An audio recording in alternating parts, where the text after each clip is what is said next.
Hello everybody, welcome back to the stream, welcome back to Gran Turismo 3. And yeah, sorry about being a little bit late, but I was watching the F1 sprint race, which is why we're starting like 40 minutes later than we usually do. But, yeah, so we're here, back from a week off. It was nice. I went down to see my friends at university and see what it was like back in Peoria. But it was good. I had a good time. And we're back for more GT3. And yeah, basically we are in the middle of a championship, so we have 7 races to go in this championship. We're driving the AstroTurn car, so no car buying yet. We just have to power through this and, well, get right to it. So that's kind of our objective for the day. So hello, Furs, Eugene, Artie. We got a trailer this week for Gran Turismo 7, which was really awesome. I was not expecting to get as much information as we did. Alright, I'm going to get right into the race, so we can just get right to it. So, yeah, we got a new trailer for GT7. They showed us a bunch of new and classic cars. Classic as in classic to Gran Turismo. They even like took the intro movies from the first 4 Gran Turismo games and mashed them up into a modern recreation. And it was really cool. The whole game seems like a huge nostalgia trip. That's the vibe I'm getting. And I don't mind. I would love to see, you know, the glory days of GT4 come back. I forgot what tire I'm on.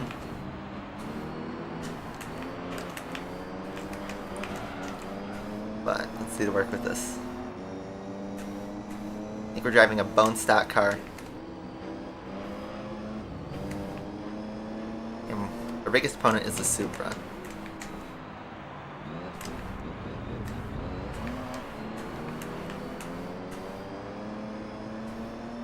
Yeah, GT World Championship might happen, but it's also another 5-lap, 10-race championship, so it could be quite long. I think we could start it today, though. So that seems to be all we have left in Amateur League before we get to the Professional League. But yeah, we're at this point now where we have some championships. Every series is going to take like a whole stream. So progress is going to be really slow. Those triple 3 videos a week, those days are over. We're done with that. How that's going to work is basically once I finish the series, I'll obviously edit it and put it up whenever I can. We won't have enough content to make an upload schedule like we used to. So this is where I think like maybe you can have some space for other games, but basically I want to finish this game before GT7 comes out. That's kind of my goal. And jeez, the Supra brakes hard for this turn.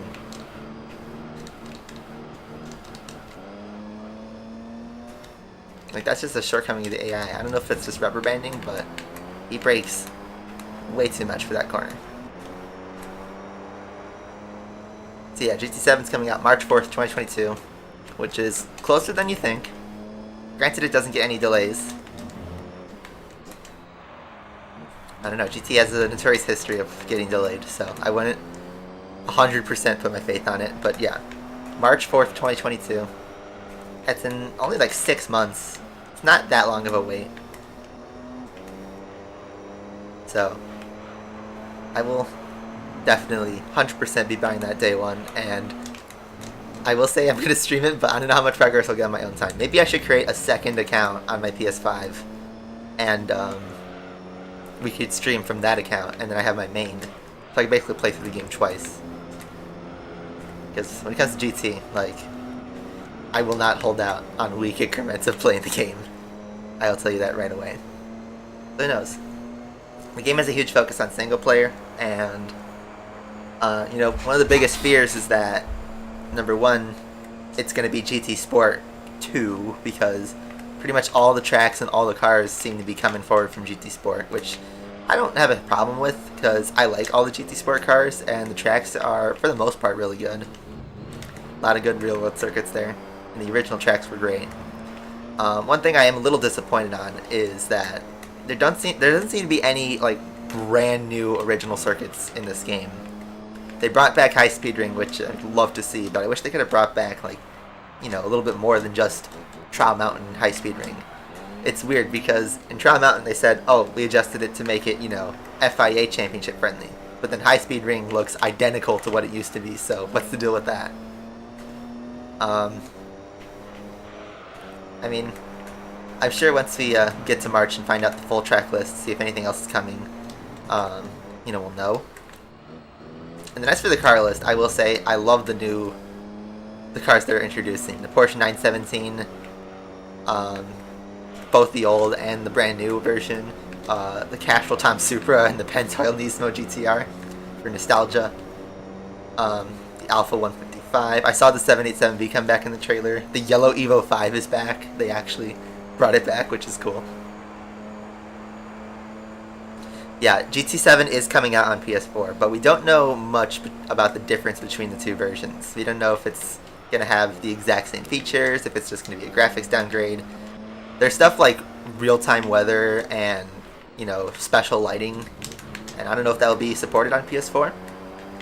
Maybe not on base PS4. It will depend, I think.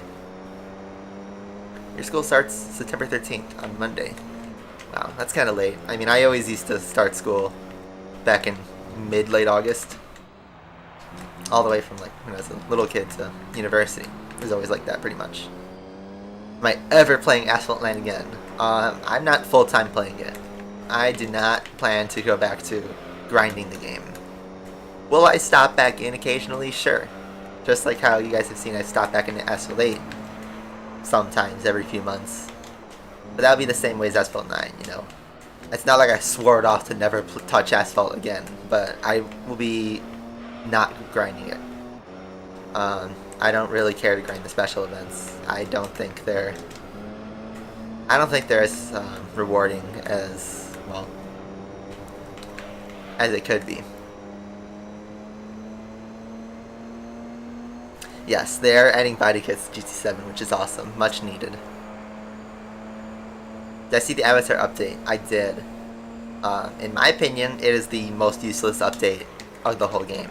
The avatars add absolutely nothing to the substance of the game. They don't change the racing. They don't change anything with the cars or the tracks. It's literally a visual gimmick that you can waste your money on. Your tokens, your credits. It's just jumping on the Fortnite hype train, except you don't see your avatar until at the end of the race, pretty much. The start and the end of the race. It is completely useless. I think everybody would rather spend tokens on a car than on a freaking skin for their driver that they never see. I think the bikes might be the only case where that comes in, but I haven't seen any gameplay of a bike user using the avatars, so I don't know. I think it's useless. It did a huge UI change on the update too, and apparently it breaks everything. Which doesn't surprise me because Asphalt 8 has had terrible optimization for the last few years. Trian's now buffed to, you know, one of the big boys, which good for Trian owners, but I mean, Asphalt 8 competitively is like a shell of its former self. I saw last weekend there was big drama between the Bolide because hackers were completely storming the top 100. Which was, you know, pretty stupid, especially since they locked the Bolide behind a $15 paywall. So, I think that Festival Pass is kind of garbage anyway. John used to be king. I know. I was there. Do not speak of me of the ancient text. I was there when it was written. Wow. Okay. So we won that race. The series definitely seems like one where we're just going to power through it. Some good shots of the cars, though. But yeah, the Bolide for being a king, supposedly, not that much. Yeah, we're gonna have so much money after this series, guys. So much money. Literally so much money. I won't know what to do with it.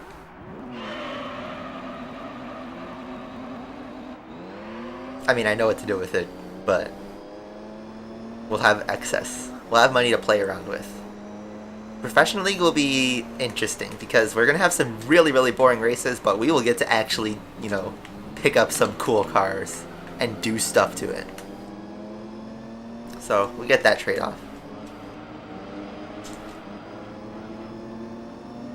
There's some cars in this game that I kind of want to drive.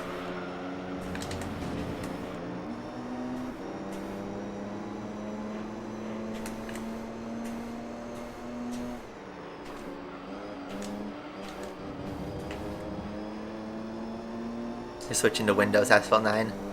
Welcome to Pain Town. I mean, I think Windows is one of the best platforms to play on, but its online community is, well, kind of scarce. Doesn't get ultra competitive, and we miss out on all the major events.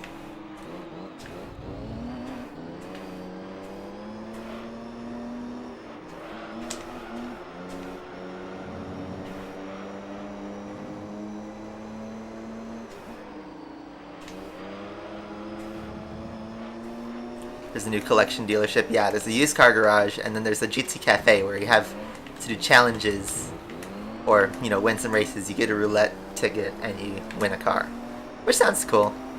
If you can repeat the races, that'd be great. One of the biggest things about GT is, well, replayability, and if it's gonna be like GT Sport where you do it one and done, never touch it again, well, that might be a little sad. Because, you know, if you see a roulette ticket with 3 cars, you want to get all 3, right? So I don't know how that's gonna work. Also, supposedly the game is gonna be always online, which scares me for longevity, because Gran Turismo has a notorious history of shutting down the previous game server like less than a year after the new game comes out. So GT Sport's probably going to get shut down next year, but what happens if the game is always online? Like in GT Sport, you can't buy a car, you can only drive arcade mode. So what happens?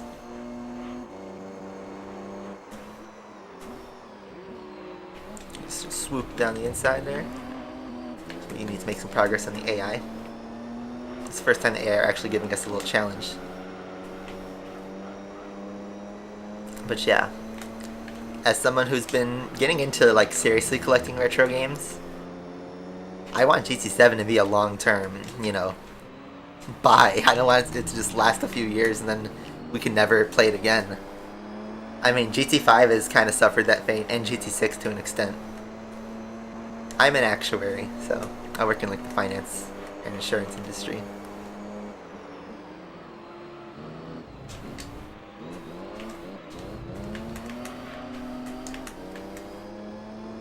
King Dart is doing good. I need to give her an oil change. I bought the oil yesterday. I just gotta actually change it, and I gotta do it on a day where the weather's not too bad. But still going strong. Mechanically doing pretty fine. No major issues yet. I don't know. I kind of feel like I'm personally ready for a new car, but I love the Dart, so I don't mind holding on to it for a while. Plus, the used car market's kind of terrible right now. Alright, we're going to try and move on the corkscrew.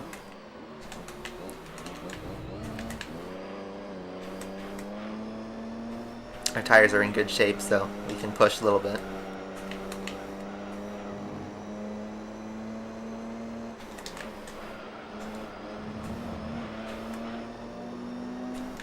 The big sparks. The big chunkus. Did a little bit of throttling right there so I can get the corner right. Looks like the Supra got. How's my day going? Well, kind of just woke up a couple hours ago. I watched the F1 sprint. Was a little disappointed, but you know, oh well. And we got the race tomorrow. And otherwise, my week's fine. I got paid yesterday. I picked up a couple retro games. I had a huge retro game haul when I was out with my friends. I mean massive, at least for my standards. I think I added somewhere, I think in about 1 week I added 15 games to my retro collection. So some of you may think, oh, that's not a lot, but I spent $90 for 15 games total. And I got a couple heavy hitters in there, so.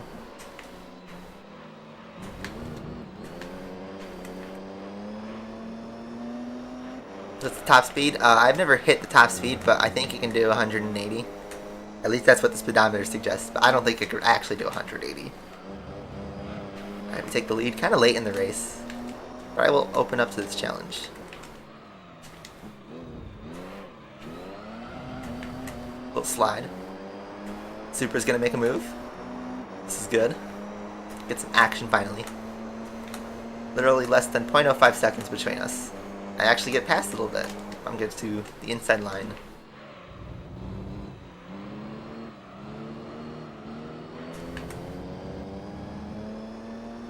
What was my thoughts on Espelate? It looks like, well, they modernized the UI. I wish they brought it back to the 2013 one, because now Espelate's basically a classic. And it's lost pretty much all of that, you know, 2013 feel. Oh, we hit 30 hours. Sweet. My tires are starting to fall off. Hey, BY. But yeah, I think Espelate interface is, well, a bit too modern almost. Yeah, the only thing about sprint qualifying is Ricardo got third, which is going to be second place in the race, so he gets a front row start. So awesome. It's going to be Ricardo and Verstappen on the front row, which is going to be really nice. Really, really nice. That hasn't happened since 2018. It's only the second time they will enjoy a front row start together.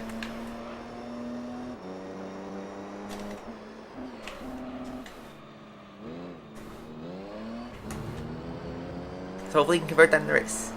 We are doing the All Japan GT Championship, and I know we're not driving a Japanese touring car. We're driving the closest thing I could do that isn't a repeat, which is my Opel Astra. Because in GT All-Stars, we didn't win a JGTC car. I was hoping we could win one, and we didn't. So this is what I'm stuck with for now. But I believe we're guaranteed a JGTC car in this series of some sort, and we'll use that for GT World Championship to make up for it. So 50 points. We're halfway through the championship. So just pick up some more money, more cash. Is that a Supra? I just realized the Supra and the Pennzoil GTR are in this championship, and those are the two cars that were 100% confirmed to return to GT7. What's interesting I've read on GT Planet is that the Supra and the GTR are just referred to as Supra GT500 and GTR GT500 or Skyline GT500, something like that.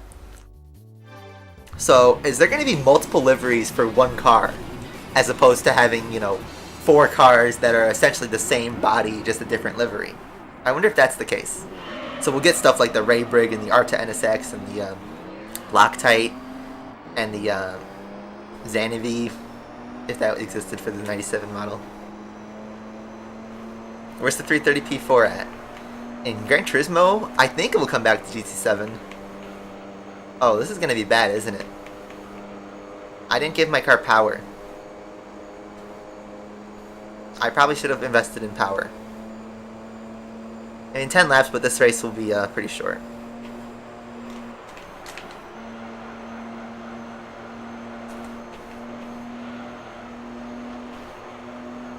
But the regular Supra is coming in. The Supra RZ. It's coming to GT7 too.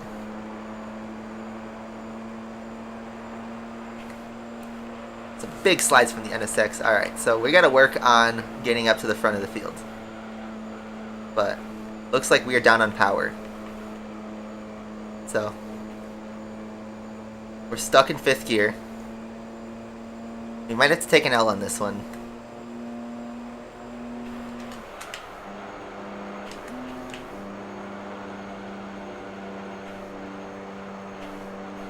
I mean, we're hanging with the Skylines.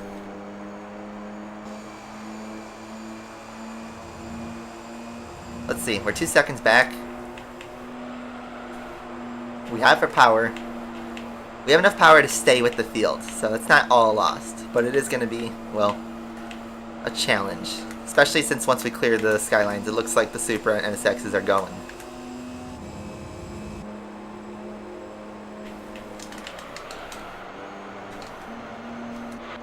Gotta use as much tire as I can to get into the slipstream.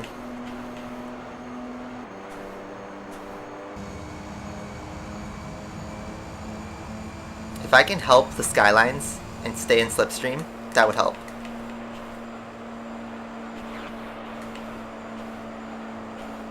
bump would be nice though. Thanks, Skyline. Is there an opportunity with the Castrol in a 6?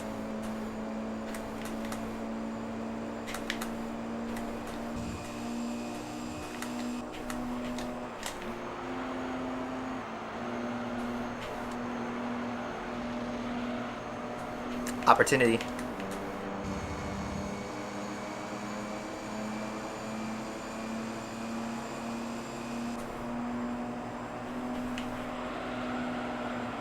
We're faster in the corners, thanks to my tires. But we're gonna burn through that front right.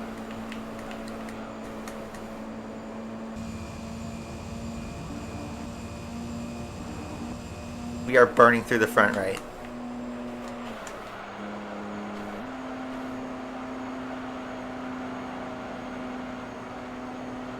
It's weird, the rest of the tires are fine, but the front right is in pain.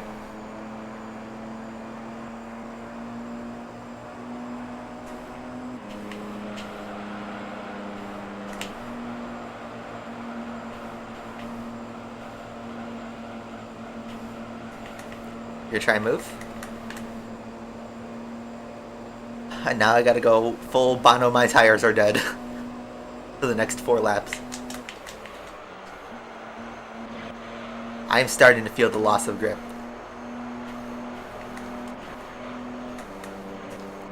And here's where like the Supra is gonna come in and use his straight line speed.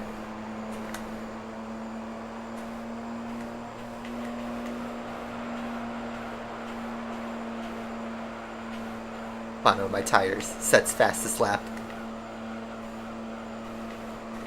Now I think the AI also rubber band because look how far back the rest of the pack dropped. So it's just between me and the Supra.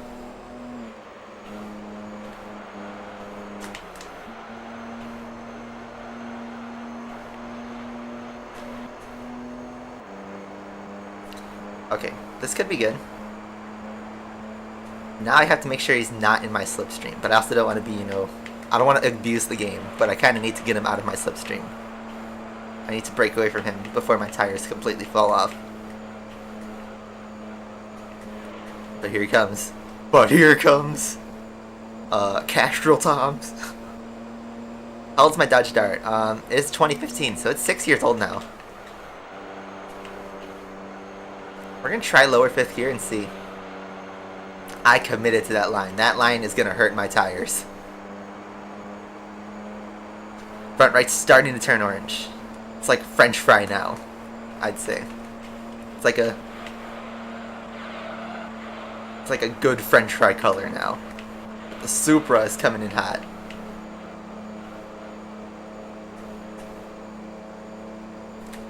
Purple NSX. It's actually the Ray Briggs of blue. Gotta make a last lap pass. I lost big speed there. But we will have slipstream. The Pennzoil Nismo GTR is pitting. Alright, we gotta make 1 run. Well, 2 runs really. But use our slipstream. With our dead tires. Go around the outside. I'm gonna go actually a bit wide.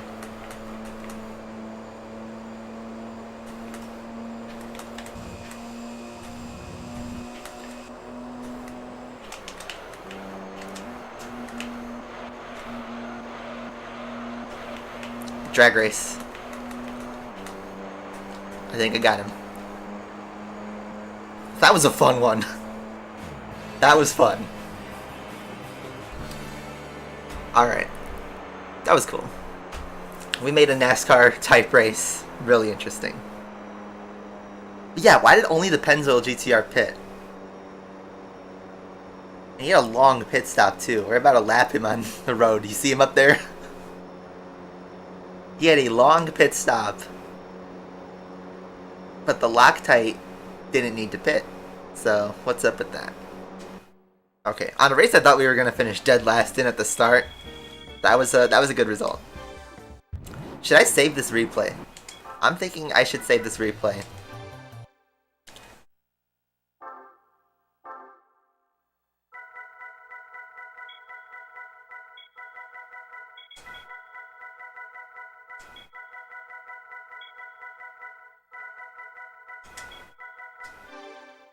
Hey Rulu, how you doing? We need to upgrade the car a little, but we can't buy upgrades in the middle of a championship. This game came out in July 2001. So, over 20 years ago. It's crazy how the time goes. Alright, see ya, F8. Thanks for tuning by. 4 races to go. Let's finish this up.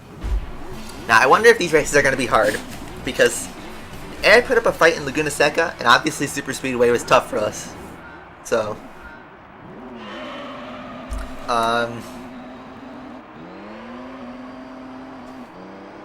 let's see.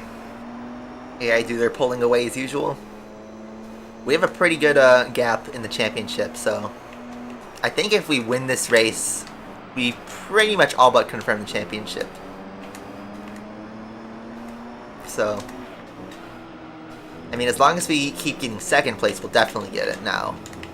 Because we have more wins than second places. I think the Supra has only gotten second places, though.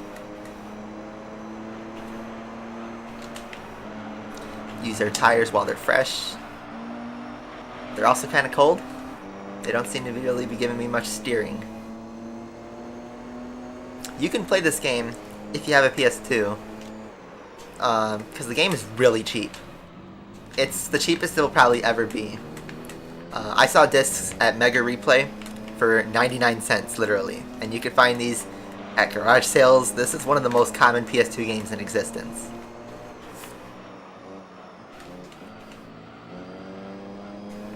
How do I play Asphalt 9? I don't. Not anymore. But yeah, this game is really common if you want to play it, on a real PS2. If you have the power on your computer, you can emulate this. A little difficult because you need, power. But you can get a PS2 for cheap, and you can get this game for dirt cheap. So, it's not the most impossible thing to play, even in 2021. So, what was my strategy for playing Asphalt 9? Basically, it revolves around really never spending tokens unless you need a car from a pack. But, when you are at the point in your garage where you don't have every car, target the special event cars that you want to get. You'll get the rest of the garage just through the residual drops. And then, hey Subin. Eventually you'll have a point where all the cars are maxed out except for the special event ones, and then you can target specific cars. Make sure you keep up with the credit race every day. Grind the elite cups. Make sure you get a good enough time to get into the top percents of whatever cups you're doing. Multiplayer, it's really boring, to be honest. You just spam a couple cars and you'll basically walk into Legend League. Yeah, I know Subin. I know who you are. How do you grind? Well, in Asphalt 9 there aren't really races to grind over and over again, except for car hunts. But car hunts are really slow in terms of actually getting progression.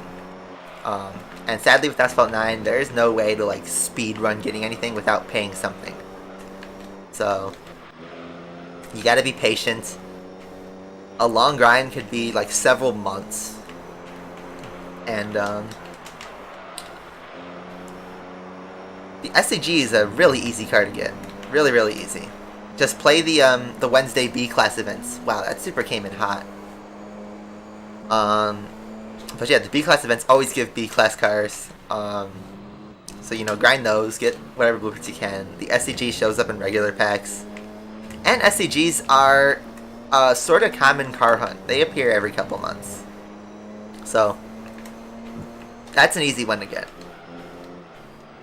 Compared to the special event cars, the SCG is a really easy car to get. If you're brand new to the game, it might take a while, but just grind the career mode. I think you get some blueprints anyway for it.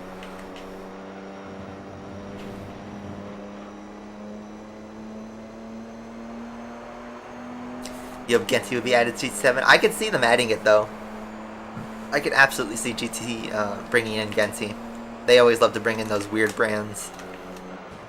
Wow, Supra is thirsty today. And my tires are starting to drop. Yeah. I think the pay-to-win events, well, they drove many players away, myself included, but I don't know. The Venom F5, like, now that people have access to the car, like, what's everybody's consensus on it? Because, well, it's in the game, it's been released out in the wild, but only the pay-to-win people who absolutely maxed out those previous events have it.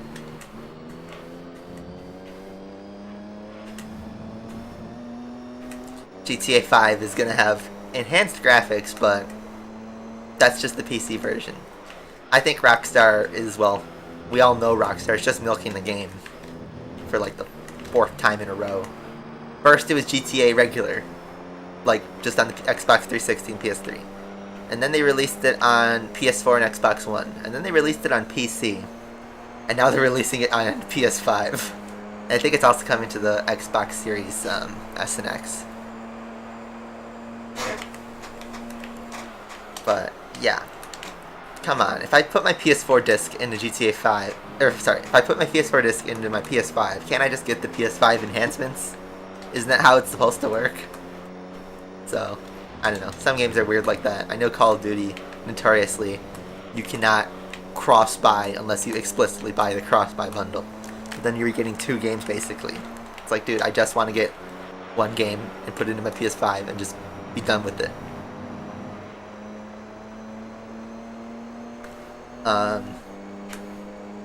And yeah, games like Crash Bandicoot 4, Final Fantasy 7, Cyberpunk even. It's going to be basically where you put in the PS4 disc and you get the PS5 version.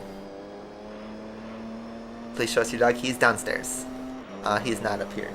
So, I'd have to carry him up, which he doesn't like that, so.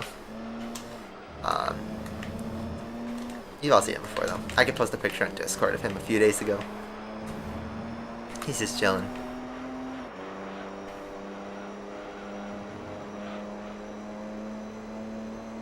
A9's on Xbox, and I hear it's broken. Well, not broken, but like I hear you need Xbox Gold in order to play online, which is really weird considering the Switch version doesn't need an online subscription. Anyway, we win that race. Easy stuff. I hope Apricot Hill returns to GT7. They brought this back to GT6 in an update, so it got very little exposure in the game. And it's sad. I want to see this track. I want to see this track in GT7. It's a nice one. We are closing in on this championship.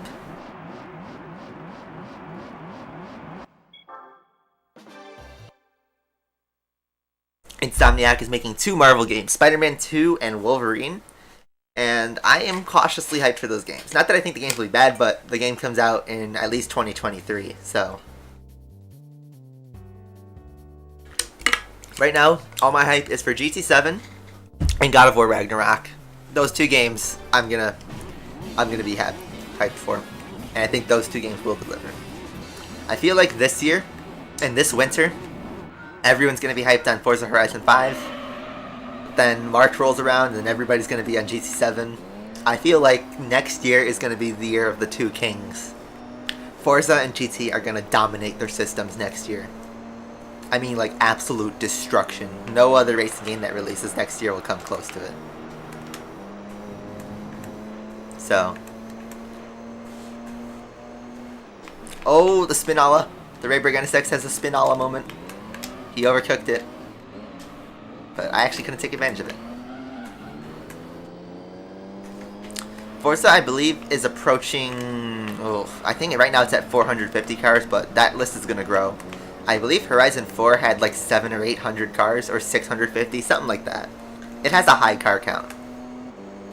So now it actually ironically rivals old Gran Turismo's. But I think nothing. I honestly think no game will ever come close to GT6's car count. Ever again. I think we will never see a game that has 1,200 cars again. I think, you know, someone mentioned, you know, in GT7, it's rumored to have 420 cars at launch. Well, not rumored, that's what Sony confirmed, actually. It'll have 420 cars at launch, and some people were disappointed because it seems like, well, if there's like 330 cars from GT Sport, and then what, 90 brand new cars that are GT7, that doesn't seem like that much. But the cars are heavily detailed now. Extremely detailed. And in GT6, the game had 1,200 cars, but I think 700 or 800 of those cars were PS2 models, standard cars, that they just ported from GT4. So the game was huge because it had like 300 or 400 premium cars and like 700 standard cars.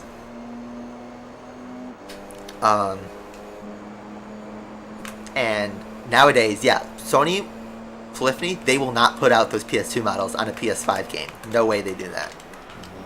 I feel like that would be heavily unpopular, as standard cars were in GT6.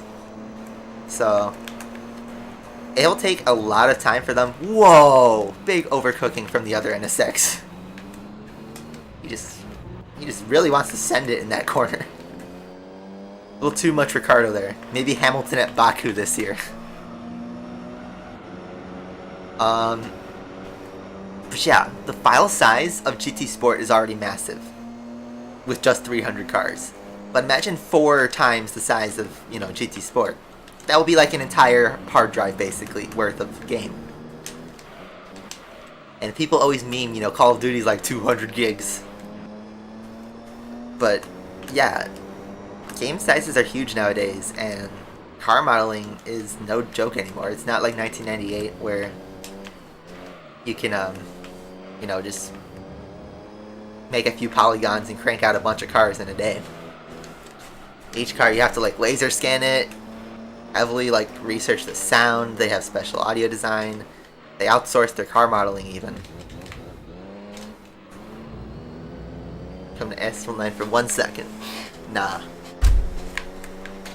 I don't feel like sniffing it. There's nothing in the game right now for me to do because, well, I haven't grinded a season at all in the last few months. I don't have the Legend Pass, obviously. Yeah, Genshin Impact, which is basically a console game, but it's 10 gigs on a phone, which is crazy. Game sizes are huge nowadays. So, GT7 is going to be a huge game. Absolutely.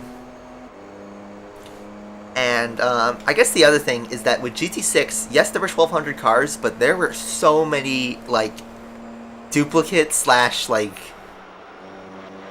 no effort cars in this game. And what I mean by that is, like, I think GT6 had like something like 30 or 40 Miatas, and there was only like 3 generations, you know, the NA, the NB, and like the 07 variants. But like they had, for every Miata, they had the North American and Euro version, or rather the Japanese version and the Euro version, and the Unos Roadster, and the MX-5 Miata version. Some just had like a special color, and then they did this for every single year, from like 1989 or whatever it came out to like 2004. There were so many duplicates where the car is essentially unchanged. Like buying a 03 Miata versus buying a 98 Miata is no difference. No difference at all. Other than, hey, we added 40 cars to our roster. And they did this also with the Skylines, the RX-7s. The Skylines especially. I think there's like 50 or 60 Skylines. And yes, there's more generations of Skylines, but again, it had the same thing where it did like pretty much every model year, a couple like color variations. It was crazy. So, they have so many duplicate cars in the game. And GT Sport has 330 cars, but they basically limit to 1 car, 1 or 2 cars per generation. So like they have a single NA Miata, they have the new Miata, I think they have the 07 in there too.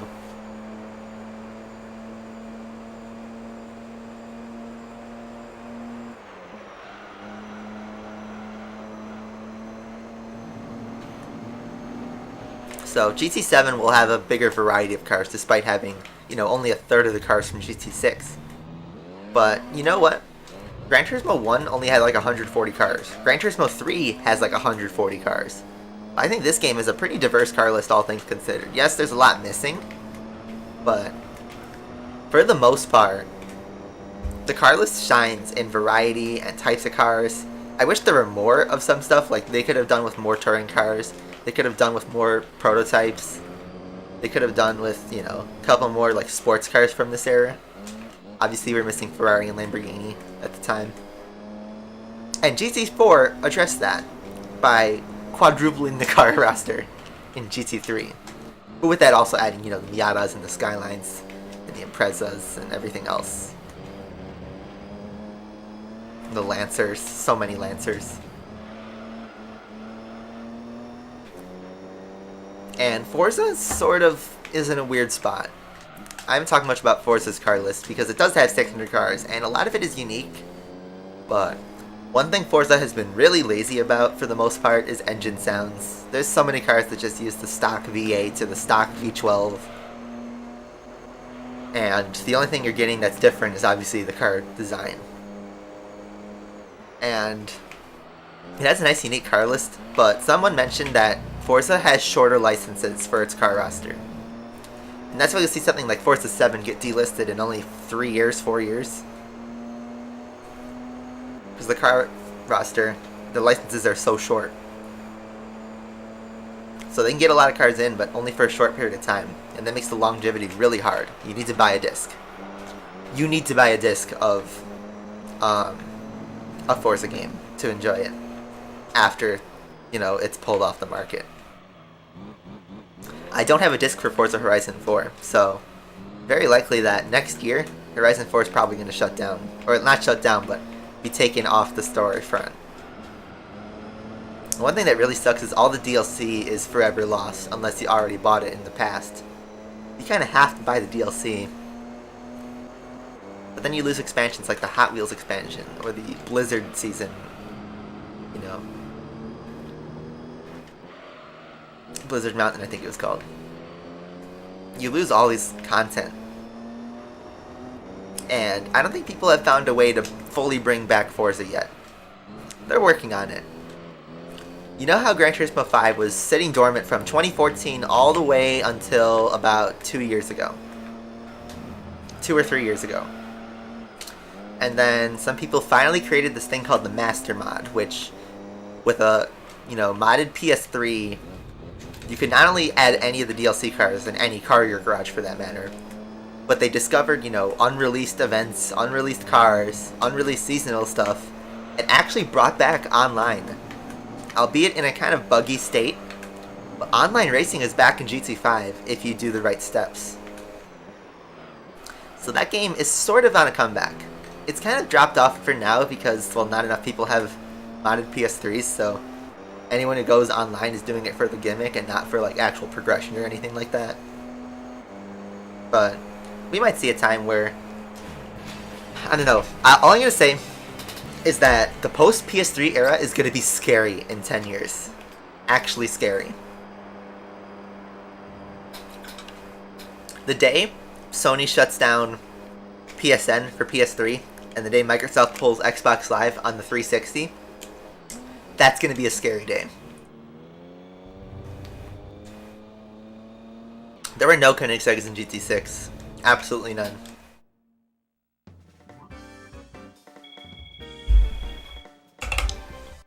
$850 grand. We are loaded. I think we're going to reach 1 million with the championship bonus too.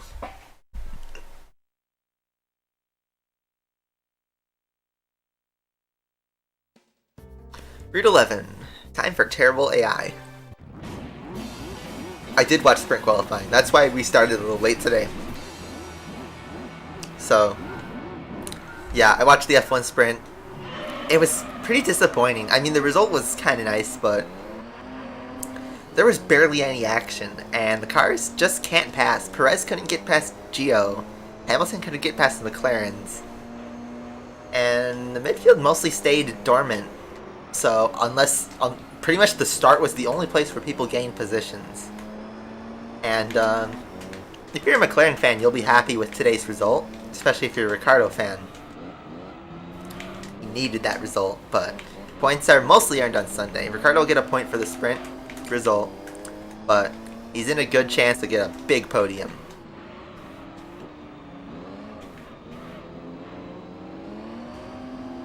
And hell, maybe even a win. You never know what would happen with big slide.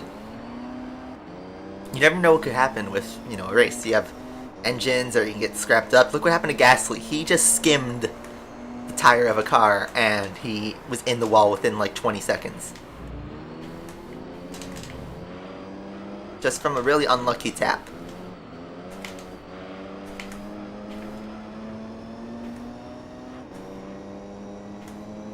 So Max is probably going to win, but I wouldn't put it past me. Whoa, that NSX playing bowling again. These guys are just aggressive today. Supra, get a little punt.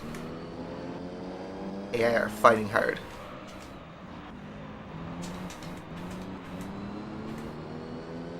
So now our fight's actually with the NSX rather than the Supra. So yeah, Max should have an easy race tomorrow. But if something goes wrong, like in Italy last year, we could see a big upset. Ferrari's also looking surprisingly good. They're going to start 5th and 6th, which is, well, great considering what they did last year. So that fight for 3rd carries on. Aston Martin was kind of disappointing because they looked like they had pace in practice, but qualifying wasn't very good, and the sprint race shows they're kind of bad at following. Alpine, nothing too crazy too. Alonso looked good today. But even Alonso couldn't get past Stroll. He tried to give a few good attempts, but couldn't really do much. We got Gio doing stuff. We have Kubica spinning, although that wasn't his fault today. Passes are still clowns. It looks like it's going to be kind of a boring race. And then Bottas, he could have had a perfect weekend. I think he would have won this weekend if they didn't take the engine penalty. Because now all of a sudden he's like, you know, 2019 Bottas again. Oh, that was a mini spin. I had to correct that and lose 3 places in once. Checo, yeah, almost like getting a penalty. He got lucky with the stewards because he handed back the position. But I would have thought they would give him something for, you know, Alonso right behind him. Because, you know, he should have taken the escape road, you could argue.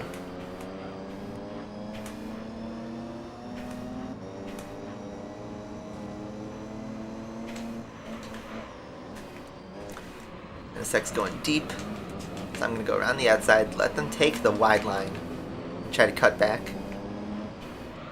Oh, thanks. I lost so much progress there in the Supra.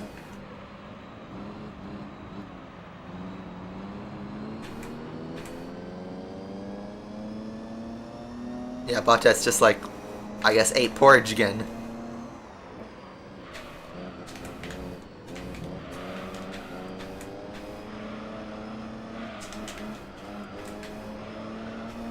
Using pass in the inside. Let's pick up a slipstream and try to do the inside line this time. I know the AI are notoriously terrible at turn 1.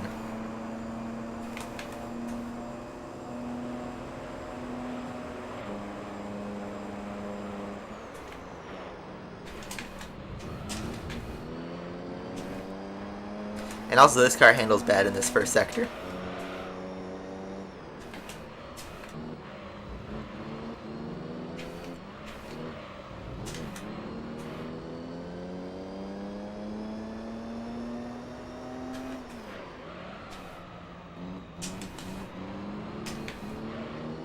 This turn especially is really bad for us. I gotta kind of throw it up the inside and... Ooh, passing opportunity. We had a good turn, Super had a not so good turn.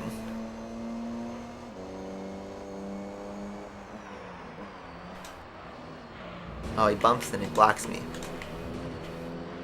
Hits me twice, but we're gonna try and slide up into first.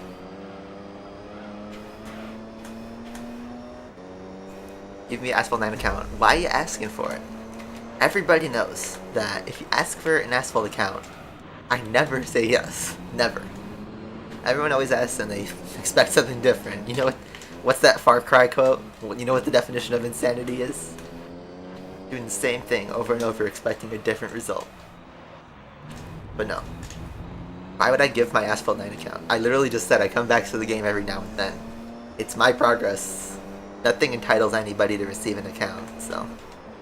Yeah, I get your trolling, but I get a lot of comments that seriously ask for my account. When I posted that retirement video, you know how many DMs and comments I got saying, hey, can you give me an account? And like, people try to justify it and say I was a bad guy because it's like, oh, your account's doing nothing, it's just sitting dormant, and you have so many cars that could be being used. And it's like, dude, what makes you think that you deserve it?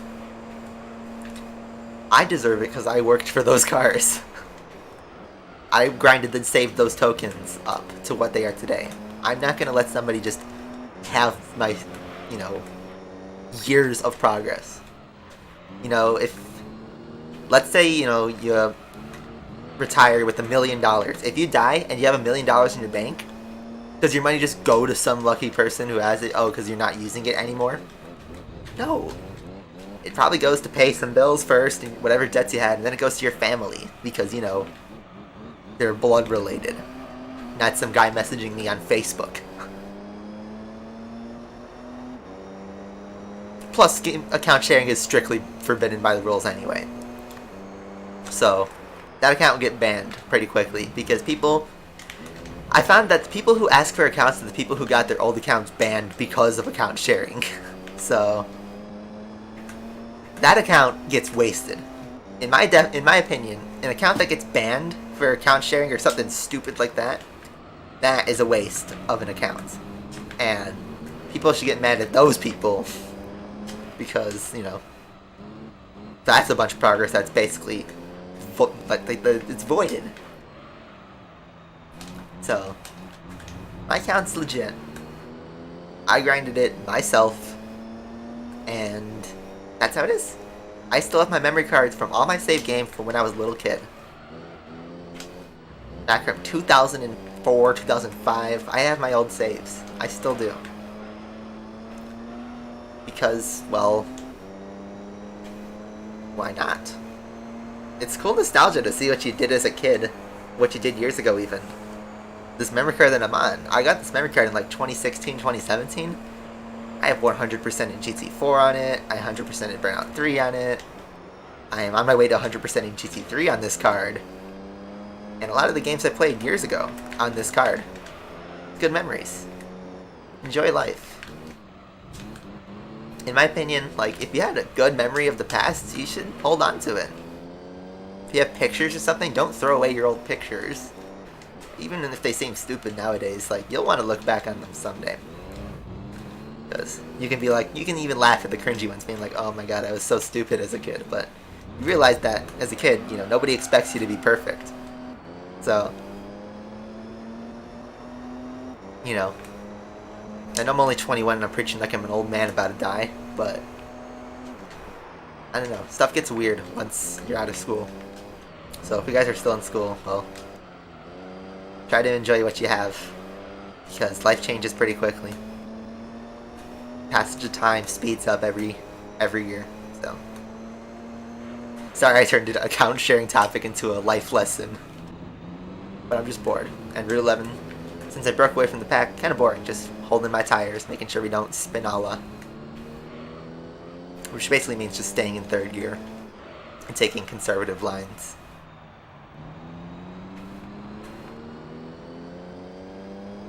But yeah, we're pretty far ahead. I think we're going to clean sweep the series. On the final chicane, one last time. Getting a little slidey because my tires are a little iffy.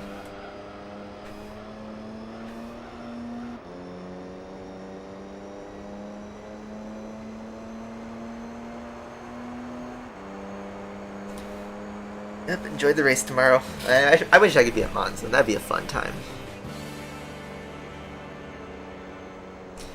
Yeah, really, people still do account sharing in Grand Prix.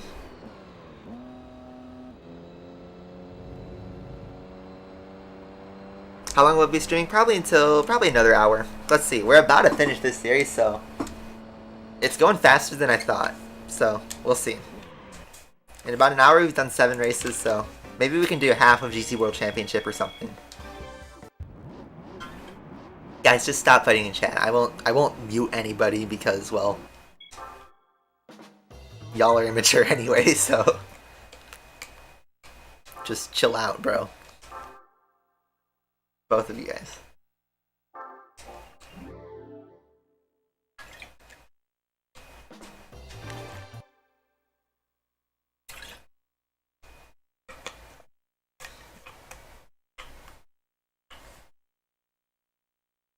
What I said was basically Fear and documentaries, but not Fear. Did he make a documentary about it? I haven't watched it in a long time, so I kind of gave up on Asphalt YouTube. So, sorry big YouTubers, but really, like, I'm just too busy to go through it. So, I'll read the messages in the server chats and stuff if I have time. And, you know, I have people who keep me in the loop of what's happening in Asphalt, but I don't watch YouTube for Asphalts anymore. I haven't actually watched Asphalt YouTube in years. So, ever since I went to college, really, I stopped watching people's runs for the most part. But back when I was playing Asphalt 8, yeah, in order to get good, I tried to watch what anybody's route was. Even if, like, if they were, you know, tenths of a second slower than me, I tried to see if they were doing an alternate strategy or something that I can, you know, use that idea and improve it.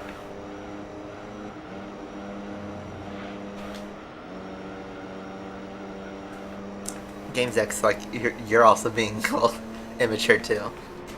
So,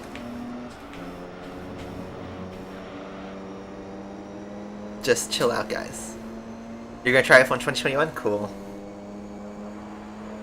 I haven't thought about it. I know it's free this weekend, but that's probably a game I'm gonna grab on sale.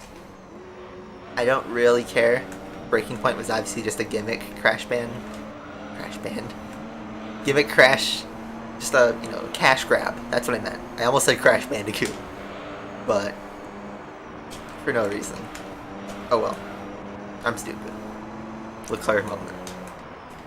Gonna go big sender on the outside of the Ray Brick.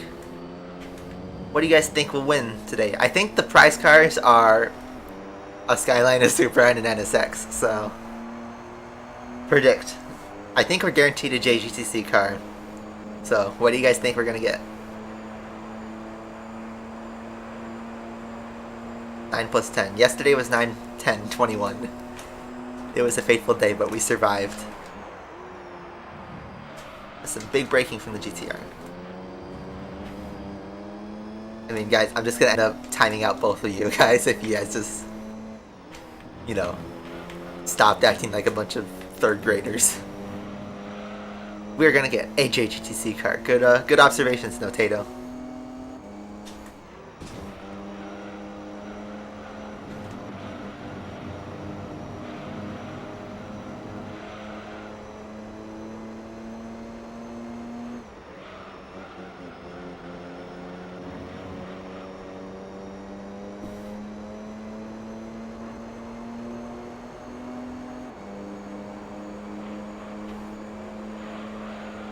If you say so. Uh-oh, James coming in. Oh.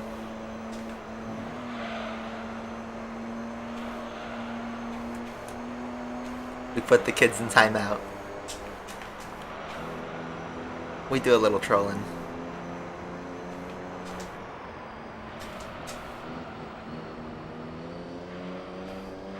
That's a good line. I think we'll slipstream him to T1.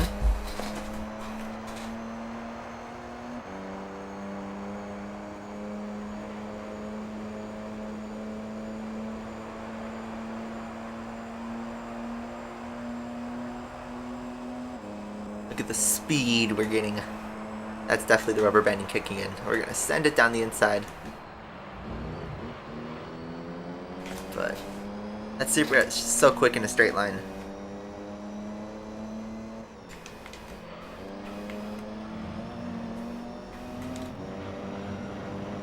Yikes, what happened, Justin?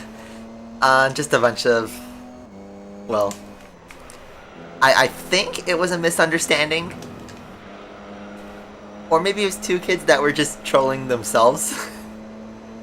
But two of our regular viewers were acting like a bunch of third graders. So we gave them a third grade level punishment. How is the 2022 driver market looking? Well, at the moment there's one seat remaining, because in the span of a week we got, well actually 2 weeks since I last streamed actually, we got the announcement that Kimi Räikkönen was retiring. We got then the announcement that Bottas would be taking his seat at Alfa Romeo, which then the next day we got confirmation that George Russell is driving for Mercedes, which, to the surprise of nobody, that wasn't as much of a bombshell headline as everybody would think.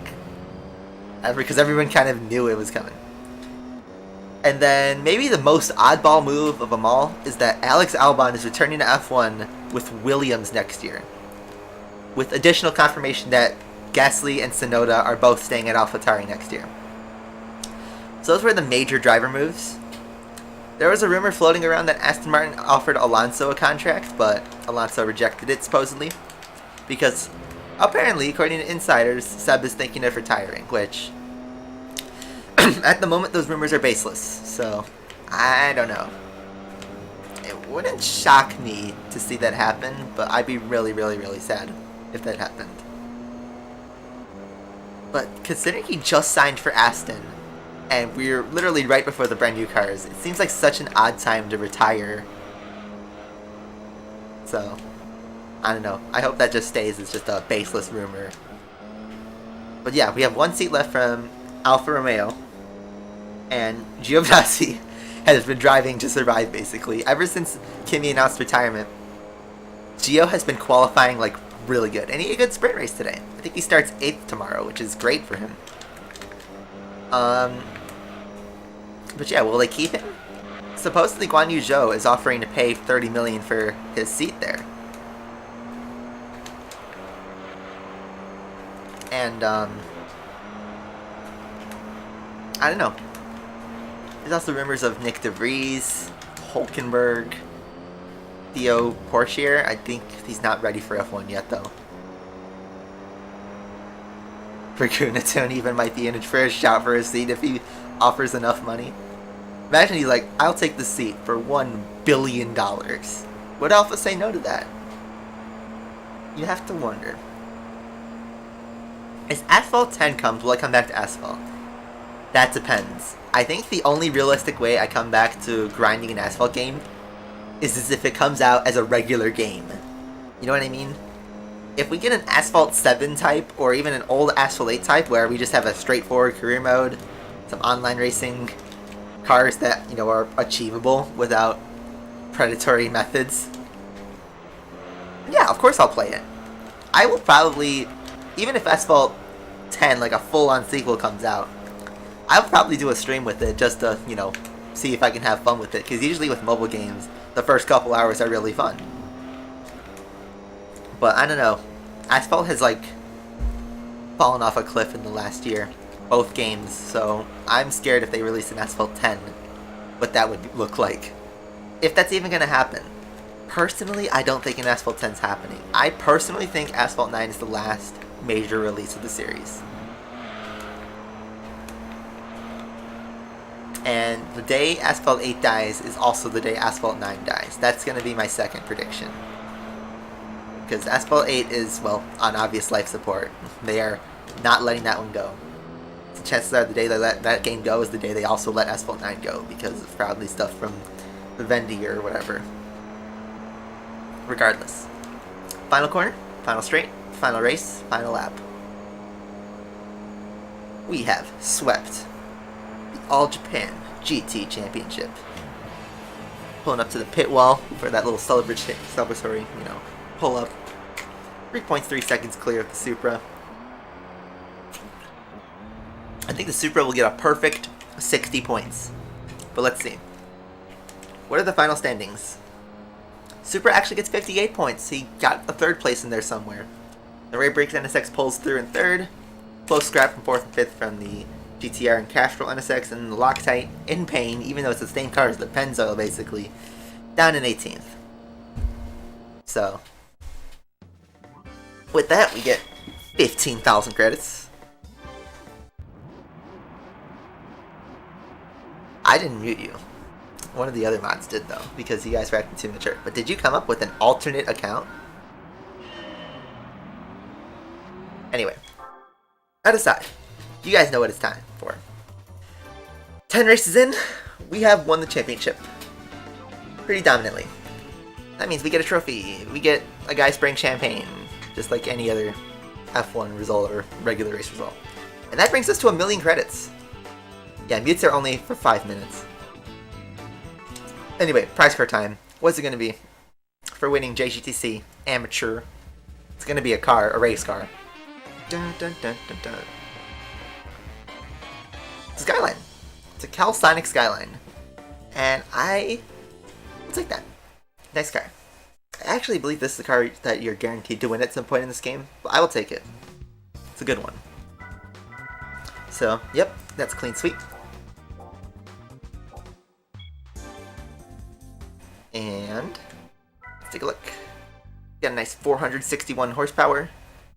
In blue. I always loved this car as a kid, so I'm pretty hyped for it. So yeah, that's a nice car. I will 100% take that. It's nostalgia. So that brings our status to 49.4%. We are so close to 50% of the game. That's crazy. And that's the end of the segment. So guys, I miscalculated something. First off, I'm going to save that. We're going to keep that car.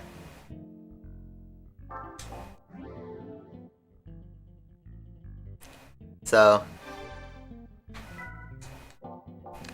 my hope was to get 50% with that championship, but we are like a couple races off. So,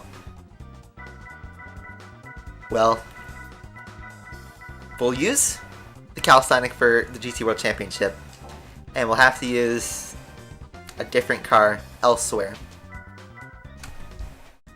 But our next IB series is Spider and Roadster after GT World Championship. But we have money to do stuff with it, so we don't have to worry about it for now. Boxer Spirit, Race of NA Sports, Race of Turbo Sports. Does Boxer Spirit have test scores? It does not. Race of NA, Race of Turbo, and then these. This is gonna be pain.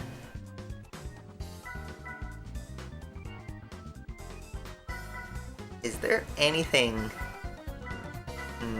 Okay. I will worry about that later. We have the Vitz race. These 4 series are going to be painful. Especially this one. This one's going to suck. Tuscan Challenge will be fun. Elise and Clea will kind of like feel dull. And then we can ignore about this for now. It killed off Mastery completely. Yeah, I know Asphalt 9 got a massive update. Okay, so I'm going to take a quick break, and then I think we'll do GT World Championship, since there's still plenty of time to go about. So, I'll let you guys take a look at my Skyline. Just enjoy the blue. There you go.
I'm back. Alright, so let me just take a peek at what we have in our series. What do you think about the new GT7 trailer? I am really excited. I know like I have a soft spot obviously for Gran Turismo, but I got really happy after seeing that trailer. It makes me think that everything's going to be alright. I mean, well, the gameplay obviously a lot can go wrong, and I hope it doesn't get delayed. We'll see.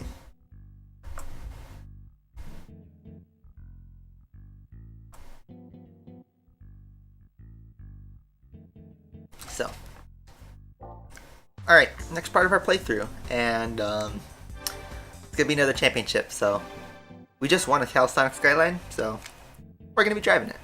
So, I'm gonna hop in it. We got some money, so I am going to... I think I was running with the slicks with the Astra. So I think I'm gonna do that again for the Calisthenic Skyline. So I'll do that. I don't think we need any upgrades. We could put on up to 90,000 credits for 878 horsepower. We don't need that. 607's there. 550's there. I'm just going to quickly check at what our Astra did, but I don't think it did more than 400 something. 450, I think we're sitting at like 461. So we're fine. We don't need to do anything. I'm going to go on Bone Stock. We're going to go on Amateur League again for one of our last championships in Amateur League, and one of our last events too, because we've gotten pretty far, minus the end. So, we kind of cap off, for the most part, the Amateur League. We have the GT World Championship, Amateur. Another repeat series, once again limited to no limits. Just hop in. I believe it's all race cars, GT cars, so we're gonna get this. Alright, whatever you say. Game sucks.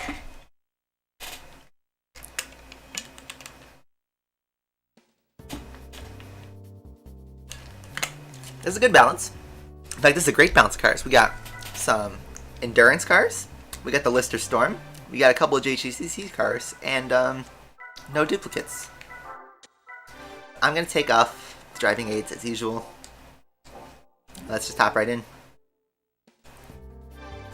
So, just like the last series, everything is 5 laps, so this is going to be another long championship. This will probably be a little more boring, maybe? I don't know. We're driving a JGTC car finally, though.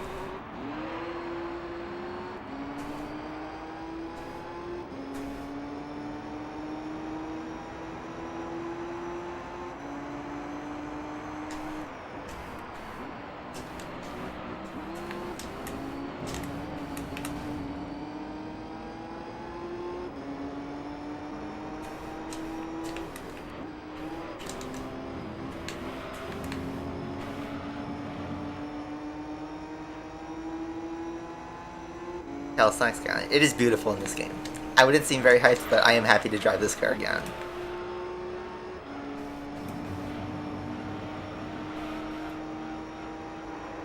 It looks nice. So, maybe unsurprisingly, the fastest cars are the GT Endurance cars.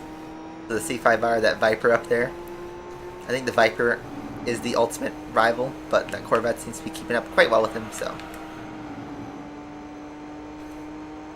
Yeah, you saw the highlights of the sprint, or rather, like, you know, lap 1, and, like, the incident at turn 1 with Checo and Stroll. That was, like, the only 2 highlights of the whole race.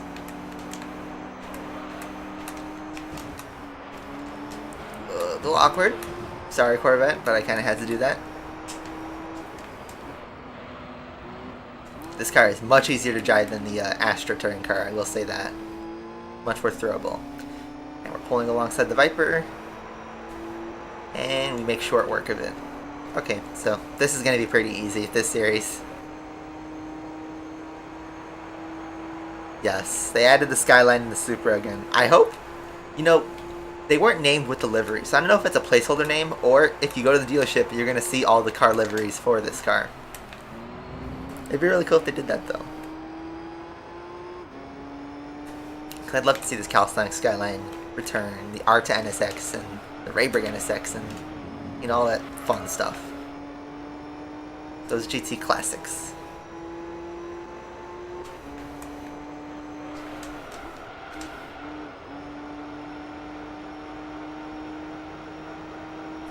Big circle turn.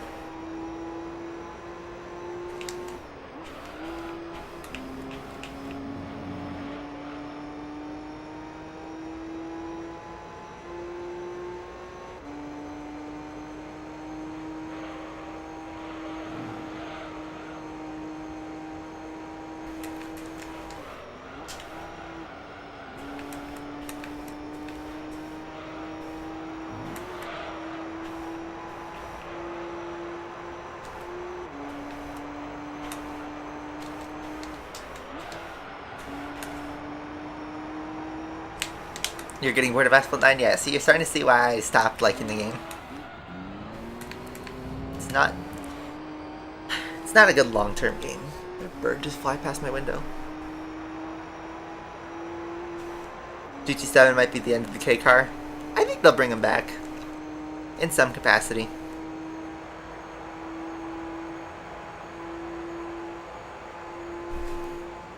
We'll have our boxes, I'm sure. Might be newer boxes, but I hope we get to see the old boxes return. Yeah, they added the GC Auto back. You can car wash, oil change, all that good stuff.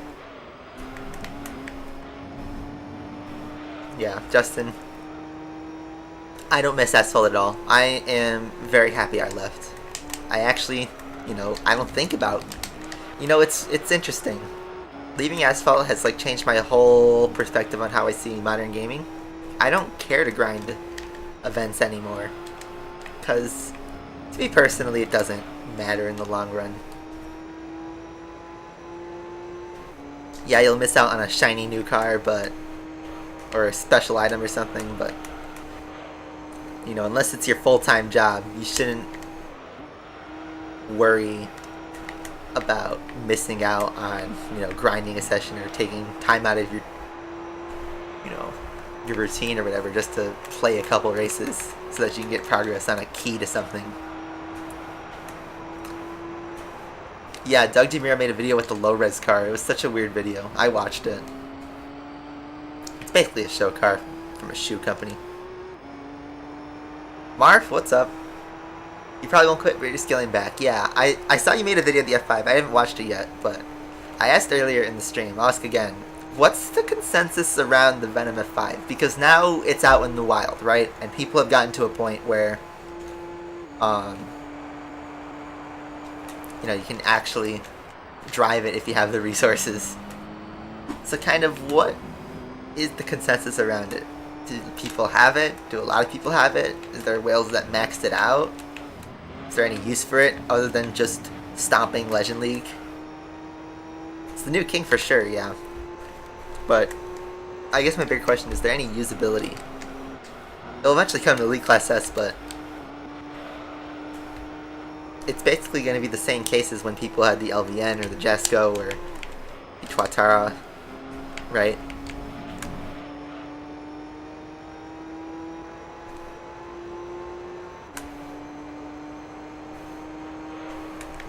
The F5 event, yeah, is terrible if you don't have the Legend Pass. And if you do have the Legend Pass, well, you are not out of the woods yet.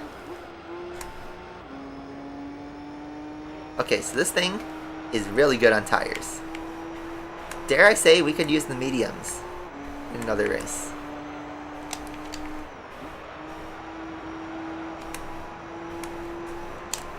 I should have probably bought the medium slicks. Oh well.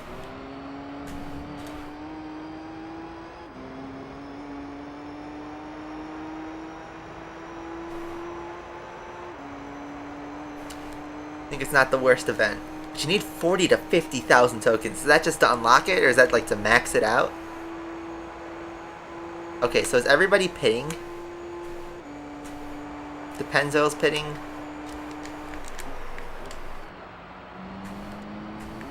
Is everybody on the medium tire is my question. But it looks like a couple people have even skipped it. The Lister is in second. The Lister Fister.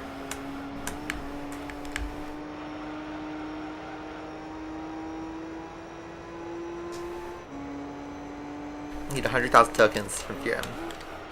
I can't believe it, guys. Lister in second. Anybody who knows the lore of Gran Turismo will understand the significance of this event. Snotato still in chat.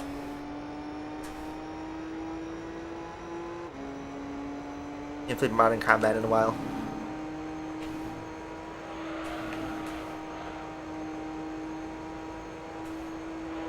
It's 40 to 50,000 just to get the packs. Oh wow.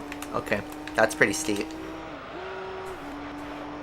That's like so much progress evaporated. Oh, the C5 has actually caught the Lister and repassed and Dream Dead.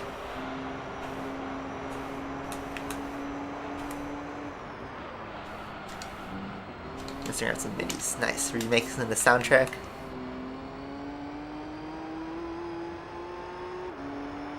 Yeah, the LVN. You guys realize you're gonna get another Drive Syndicate at the end of the year, and you know, you'll come back to my stream, you guys will be complaining as usual. Y'all know the drill. Okay. So that race was too boring. Way too boring. I'm thinking I should switch to the medium tire and see how far I can ride out. So the Lister, it pulls home an impressive third, a podium. But I'm wondering if we should try.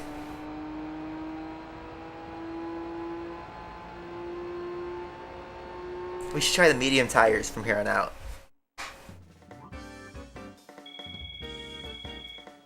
The Bolide, yeah, it's probably going to come to DS4.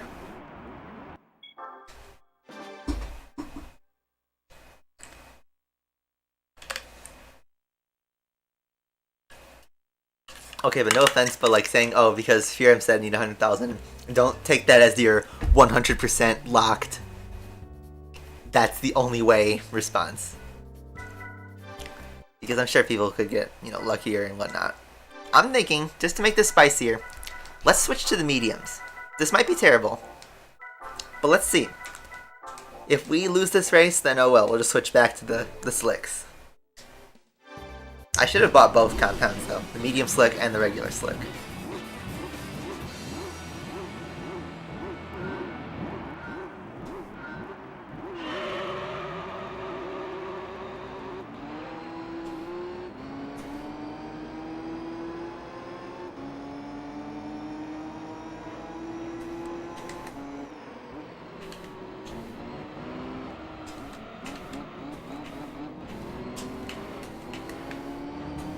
Try to protect our tires at the start.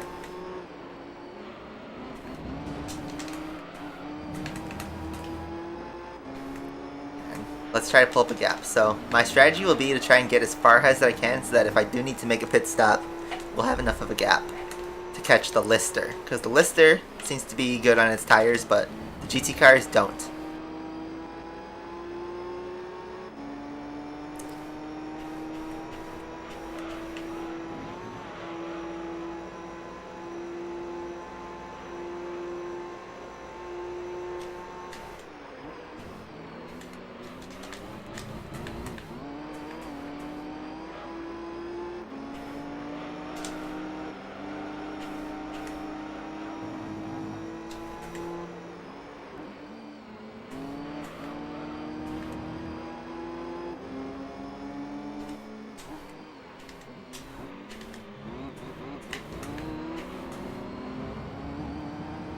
Our tires are in pretty good shape, honestly.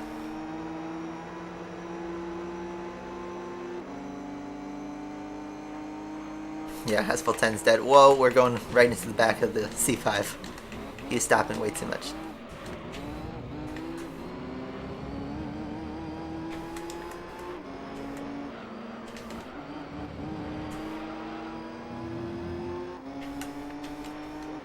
I thought when I test drove the Venom, it was pretty difficult on a keyboard. You need to have good steering. And admittedly, that's hard to do on a keyboard. You need like a gyroscope type steering. But it's not impossible to drive. The Jesco is similar to that too. Use the turbo.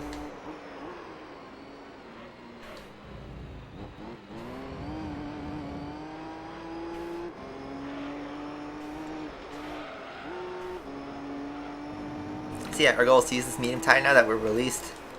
Let's drive as fast as we can, and then if we need to pit, we'll pit.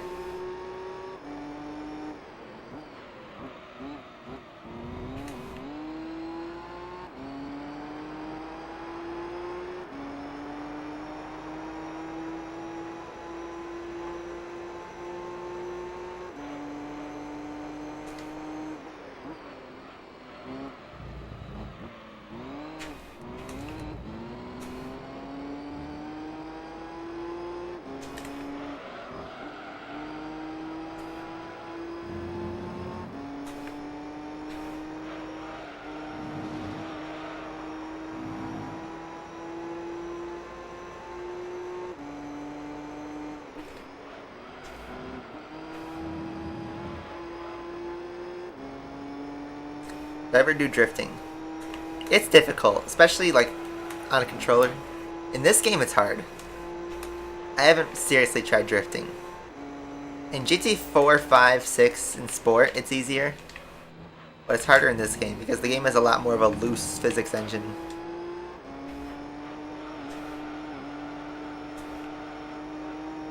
Check ESL Mobile tomorrow.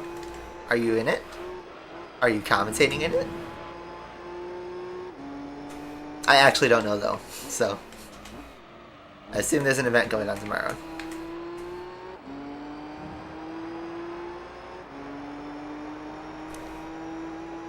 Streaming on the... Oh my god, James, that's so terrible. Oops. Gamer moment. Maybe. Ooh. You are? Congratulations. I wish you good luck. Enjoy it. It's a fun time.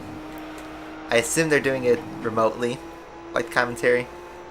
Or are they flying you out to a studio?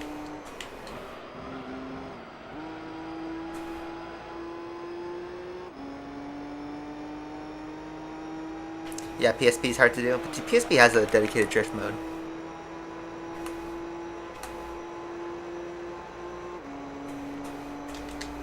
Whoa. Big lip. We survived though. That unnecessarily took life out of our tires though. Alright, so I think the medium will last, so I'm gonna not pit and just bono my tires. It's remotes. I see. I wonder if they'll ever do like full-on stadium esports again for Asphalt. I know obviously COVID's gonna be a question from here on out, but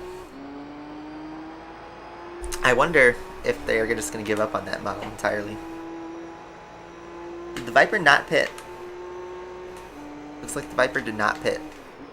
So, good thing we didn't.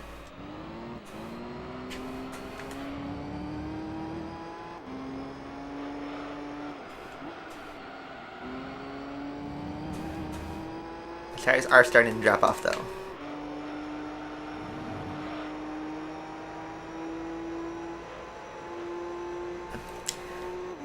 PSP GT is one of the least talked about games of this series. And I know it's a handheld, but I think that was a game that had so much potential that, well, due to delays and such, could have been much better than it was. I enjoyed it as a kid, but it's basically an arcade mode collect-a-thon, sort of, but there's only one way to really grind money. So you're better off just downloading a save file with all of the cars in the garage. Well, the license tests / driving missions are pretty fun in that game.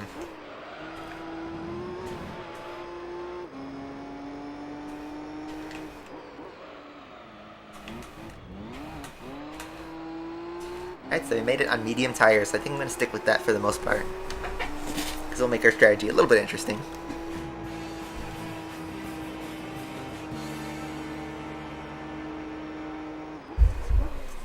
C5R has a bad race finishing in last as opposed to finishing second, so that'll help the Viper out. Or will he finish last? He's coming up right on the NSX. Ooh, he makes the pass for 5th just at the end and finishes 2/10 ahead, so did work out, sort of. But now that drops his gap, he's now tied with the Viper for 2nd place. Lister is actually 1 point off 2nd place, so Lister running strong. That's going to be another 10 grand. Gonna keep building our money.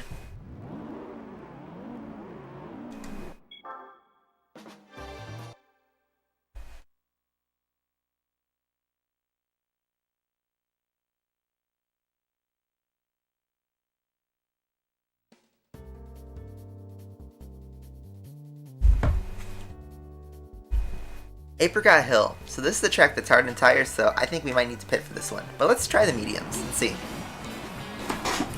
Yeah, High Speed Ring, I am super hyped about. I'm happy to see that one return. We're playing the MTSC version because I am from the USA. So this is a North American PS2, North American version of the game. So there you go.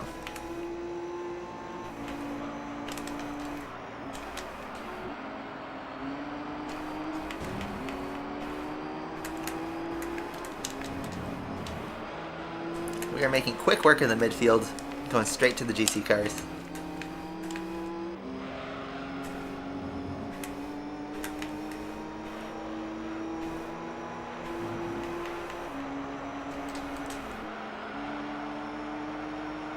We are pushing that front right, for sure.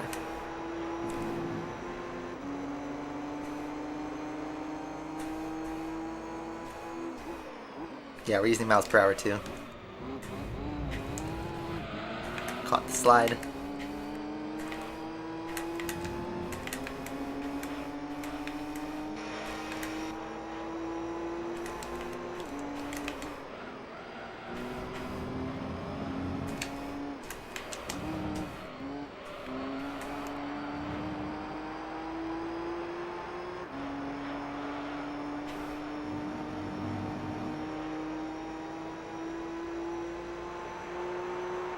Is there going to be a Max Verstappen challenge on GT7, you think?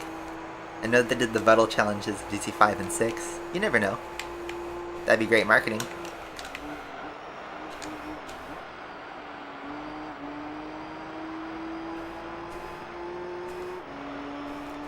Especially if he wins the championship this year. Alright, see you, Marv. Thanks for stopping by.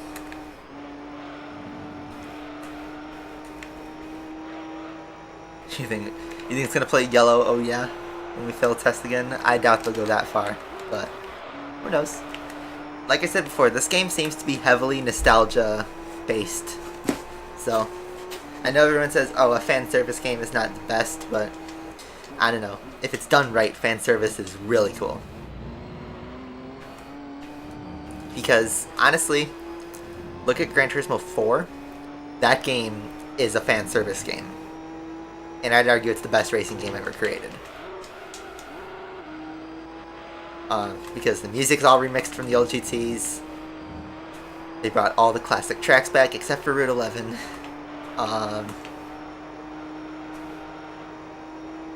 You know, the music's the same. The car list is the biggest it's ever been at that point. The events are really vast.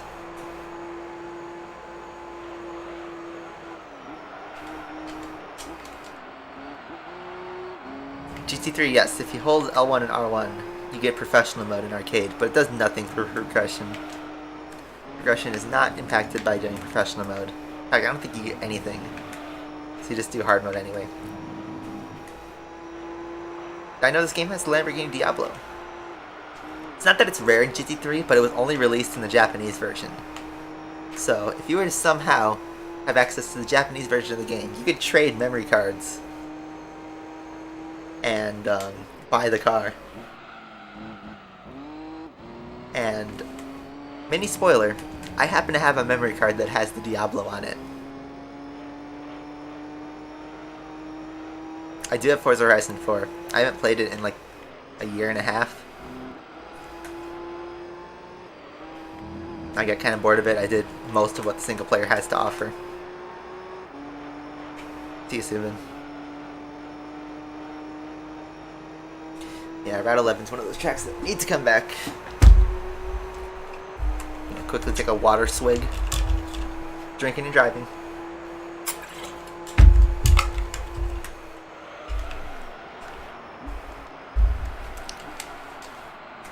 Stay on track. Okay, we made it. That was awkward, but we made it. So the Corvette pitted.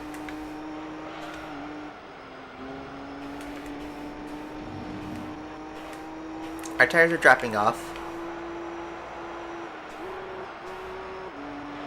I'm wondering if we should pit too.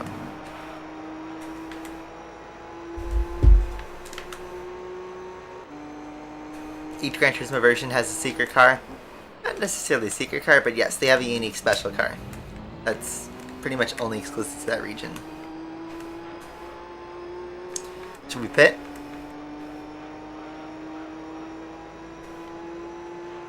I mean, I'm looking to see like how far the Corvette's going. I think we'll stay out.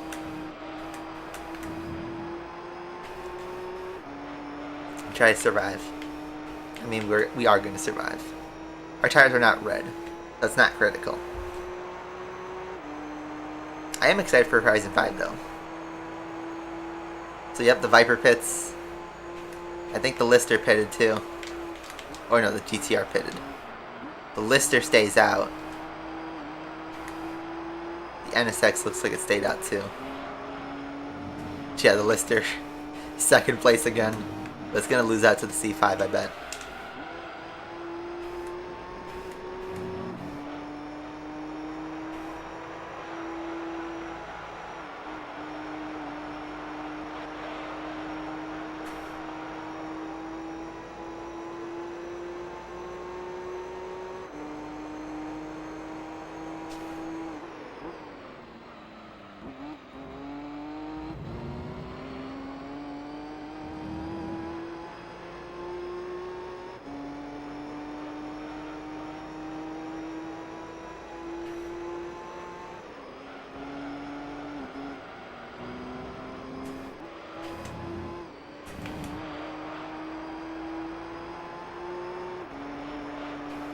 Run the final corner. Our front right is starting to turn orange, but we've held off pretty well. I think that's the Corvette coming up to take second place in the final corner. So we'll see if he does it. Gonna have a huge tire advantage at that end right there. So let's see. I see they're neck and neck. Lister, is he gonna hold on to P2? Oh, he just pipped him. 0.013 there at the end. The Corvette just pulls in for second. So, he likes to gamble with his tire strategy. Sometimes it works, sometimes it doesn't. He's gotten luckier more often than not, so... Interesting. Now the Lister takes third in the standings again. Such an interesting development for the midfield.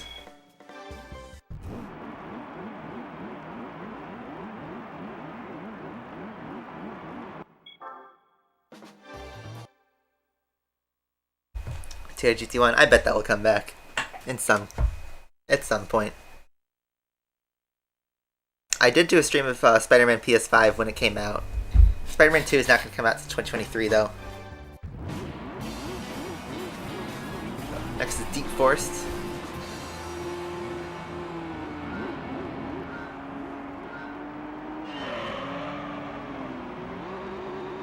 Tried to control my wheel spin a little bit so I can get a better launch.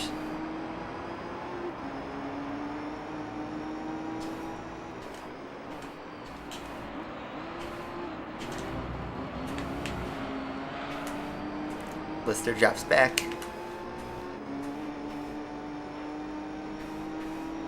Let's sweep it in. Whoa. We are throwing this car around. We are going to quickly go. Challenge for the lead. Take the lead. Lost the car for a step. Alright. There we go. Throw the car there. That's going to kill my tires, but screw it. This is a relatively short race anyway. Wolverine PS5, I think that's also 2023. I'll probably play it, I just need to see another trailer about it. A gameplay trailer. I trust Insomniac to do well in it though.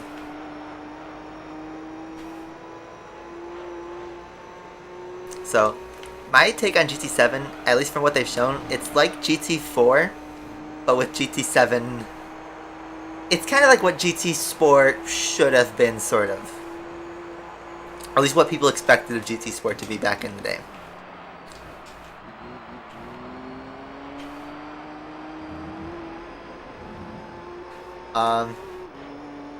It's a proper Gran Turismo with GT Sport's engine, pretty much. Which, I don't care.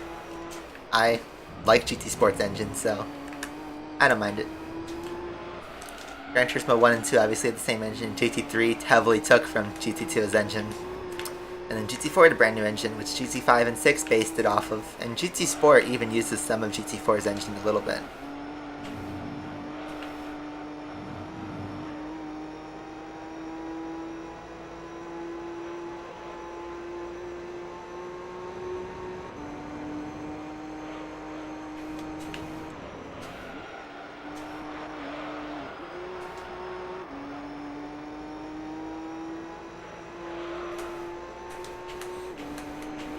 Sending this car everywhere we can.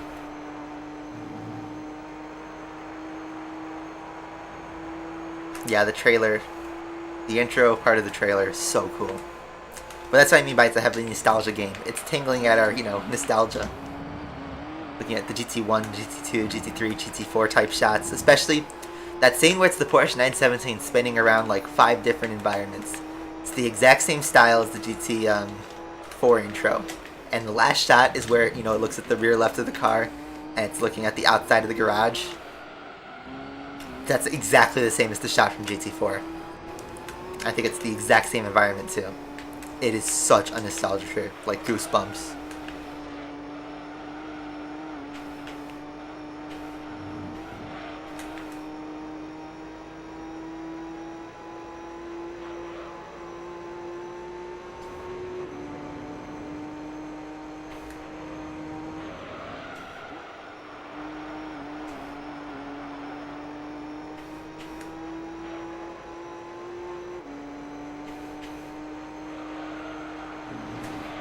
Your PS2 has been sold. Aw, that's a bummer. You can find another one though. They're still pretty cheap.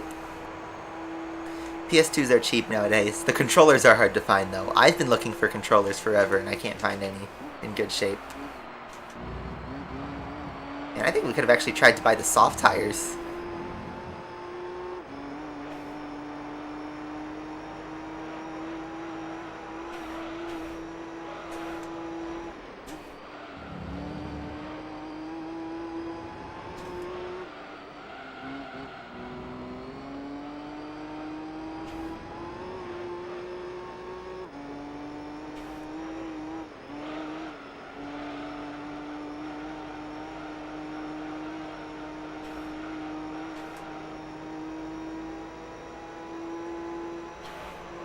Yeah, you can do a PS2 emulator if you have a good enough computer, but in my opinion, the PS2 is, good enough to enjoy it.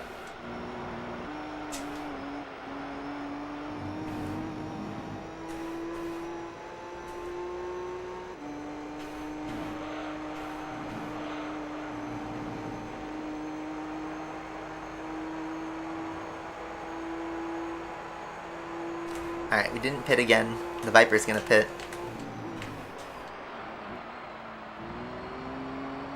Pennzoil, I think, is going to stay out.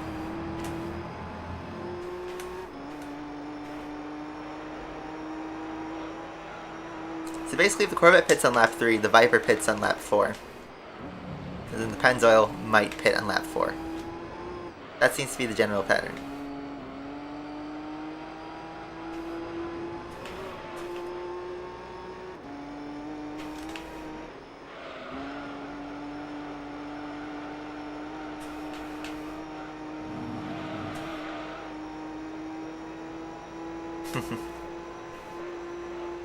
Hit the cone.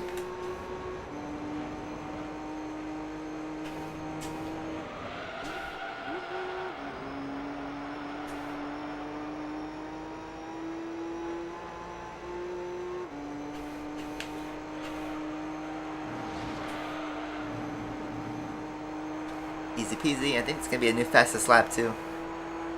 Yep, 1:10.9 with dead tires.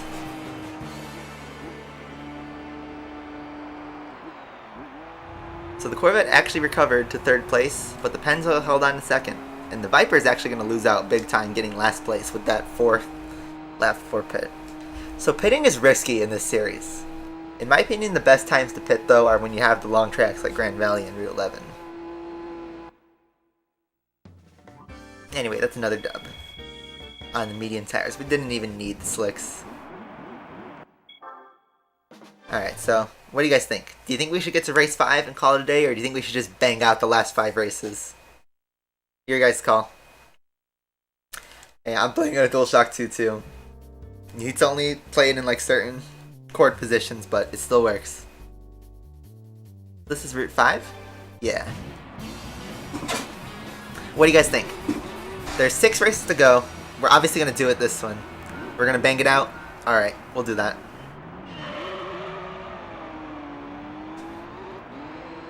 Still trying to do my throttle control.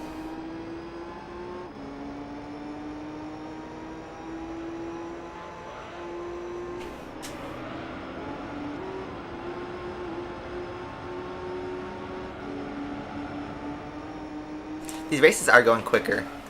than I thought they would. Because we're driving faster cars. This car is faster than the touring cars we drove in All Stars and Japan GT. And the tracks are somewhat shorter. I know they're all the same tracks, but... Do I have PS3? Yeah, I have one directly behind me. I think at the end of the year, I am going to do a video showing off my full gaming collection. I just got to get a bit more organized. And then I have some stuff that I ordered that I'm still waiting to get delivery on. That should give you an indication on what's coming in my collection.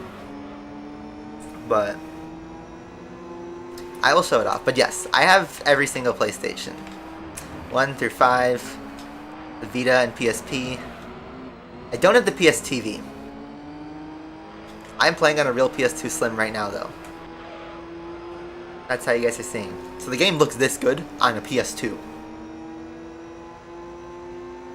I'm using component cables with my Elgato capture card. But yeah.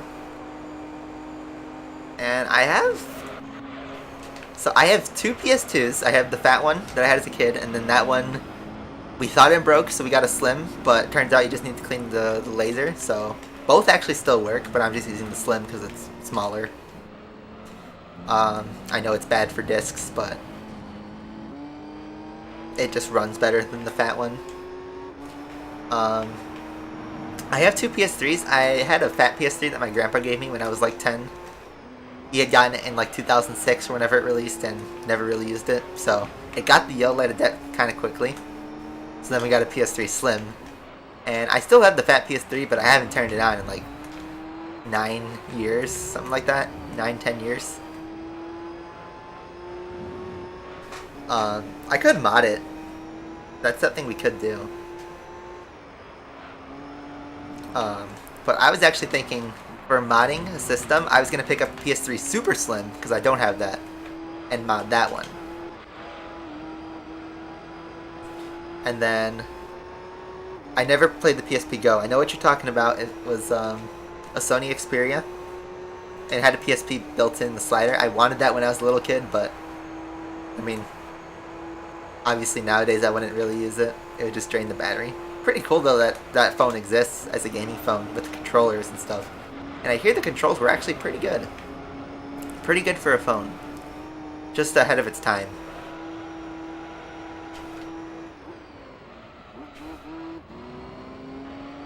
And obviously this is PSP Go, which I hear is great for modding, but I have a regular PSP 3000 that I got when I was like 11.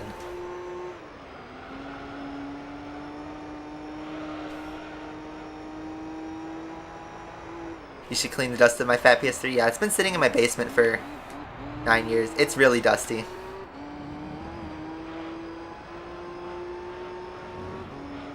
My fat PS2 also sits in my basement, but I think the last time I turned that on was like right at the start of quarantine, so like a year and a half ago. Every other system, like, I try to keep, you know, turning them on, and I dust them off whenever I'm cleaning my room and stuff. I just turned on my PS1 yesterday to try out one of my pickups, and it worked just fine. So, there's that. You know what's sitting dormant now is my PS4. My PS4 is just sitting, it's right behind me. I've had it since it launched in 2013. I got that game for Christmas, or got that system for Christmas that year. And yeah, I thought the PS4 was going to explode in its last years. And then as soon as I got the PS5, I've kind of never turned on the PS4 again. Because the PS5 is basically a PS4.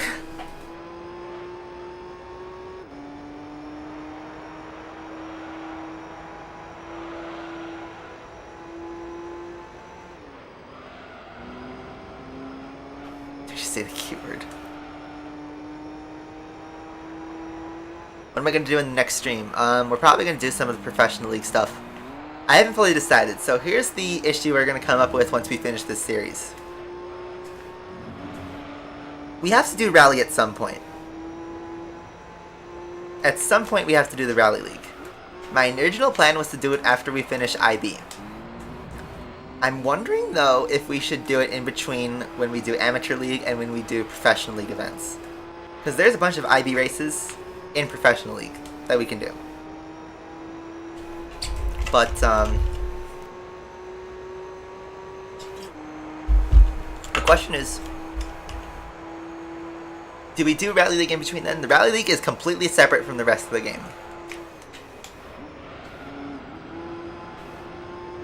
Yeah, we do the rally license and you get the escudo, sure. But Rally for the most part is going to be, you know, separate.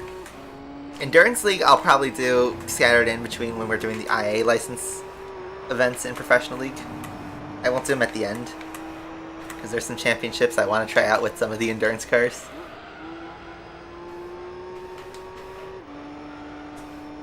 Okay, here's my plan that I just thought up in my head right now. We do Rally League after GT World Championship. Then we do the IB races in Professional League. Then we do the single race events in IA Professional League. Then we do endurance races. Then we do the IA championships. Then we do the super license stuff. How does that sound? Or we can mix up endurance and IA championships. We can do like half of them and then do a long championship. There are 3 ultra long championships in the Professional League that are IA. All-Stars, Japan GT Championship, and then sort of the GT World Championship. I guess that's the shortest of the 3. In the Super License, those are going to take forever, but those are at the end of the game.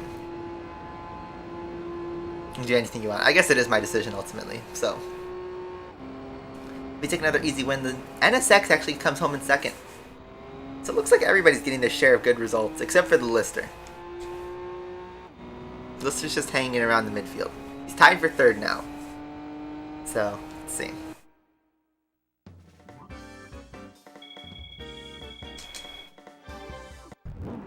Alright, I'm going to save the game. But I'm going to keep going. We'll finish up the championship. I'm going to go to the bathroom real quick, so I will be right back.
Back.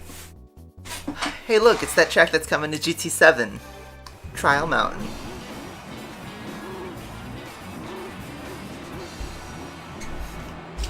Yeah, this Scudo on test course.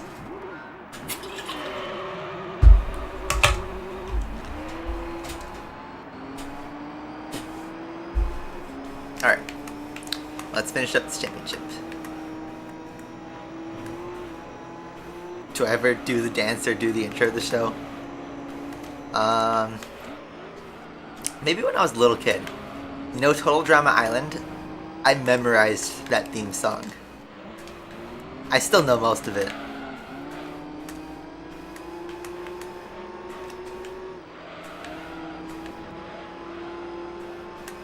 I had the PS5 already? Yeah, I pre-ordered one last year. That night the pre-orders dropped. I spammed in the Sam's Club checkout for 45 minutes and managed to secure an order. And I got a PS5 at launch. Not on the day it came out, because there were some delivery issues. But basically, PS5 launched on like November 13th or something. And my mom took delivery of it like on November like 17th or something.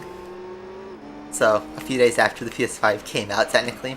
And then I came home for Thanksgiving break that Thursday. And we did our unboxing stream. That night, the first thing I went to when I came home was to my PS5. I remember my brother came home too. He's like, "Where's the PS5?" It was a fun day. That was a fun time. I abandoned all my friends a day early just so I can go, and ditched my Friday class just so I can see my PS5 one day early.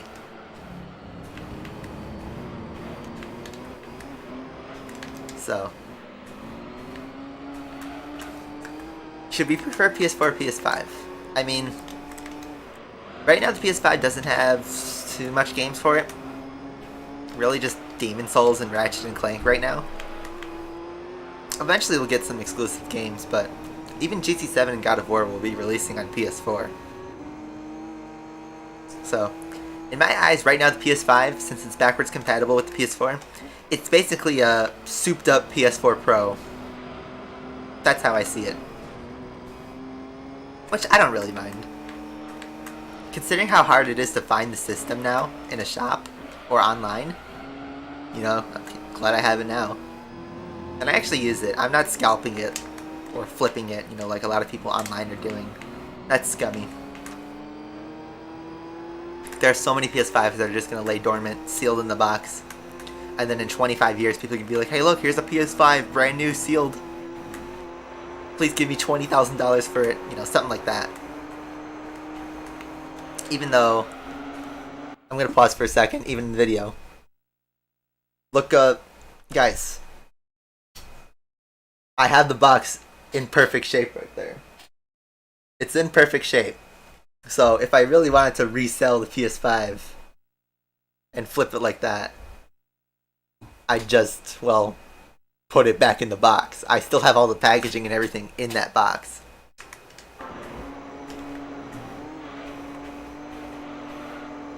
So, and you could easily re-shrink wrap it. In fact, I don't think the PS5 was shrink wrapped at all.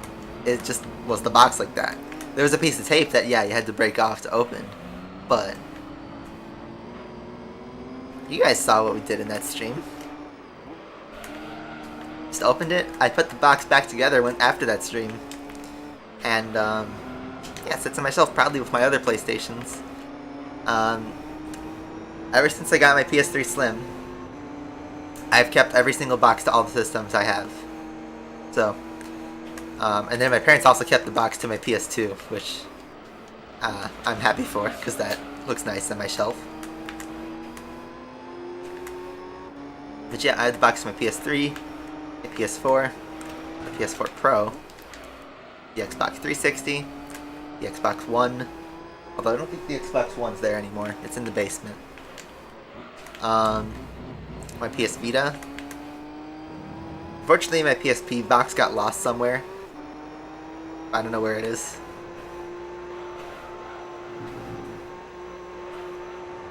Yeah, the PS5 got a revision with a smaller heatsink. That's interesting. Not that I really care. Not a major revision. It's not worth selling my PS5 to get a new one.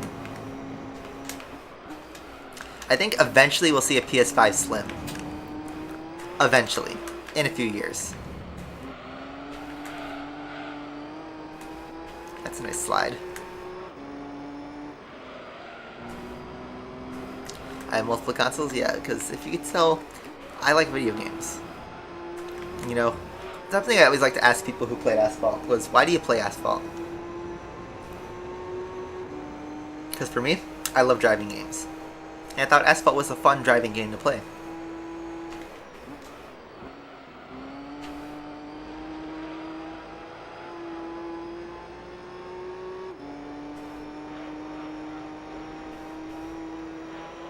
The flaps on the PS5? You mean on the side? I wonder if, like, you can just, like... I'm surprised they haven't sold like colored face plates or anything like that for the side of the PS5. I will say, with the vertical stand on the PS5, I've already lost the bottom cap. So, it fell off at some point, and I can't find it. And I think some of the rubber feet on my PS3 have fell off over the years.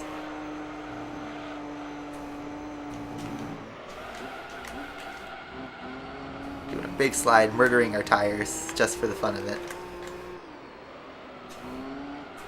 This will be fun, doing GT7. I don't know, I think the white flaps have been relatively sturdy. I mean, I have my PS5 sitting up vertically. I actually think that's probably the better way to use the system. I had it on the horizontal position for a little bit when I was at college, and it's just extremely bulky.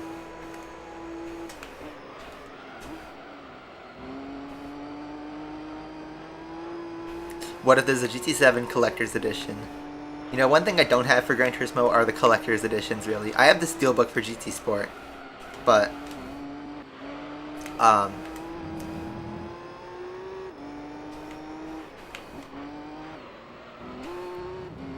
don't know. I know there's a Collector's Edition that had a diecast car for GT5.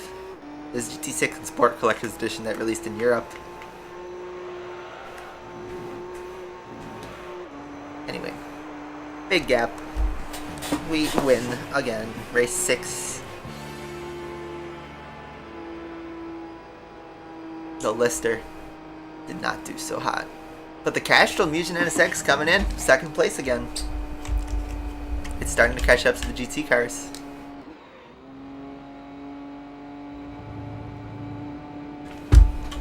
I'm actually really close to sealing the championship by race 7. I actually almost sealed it right here.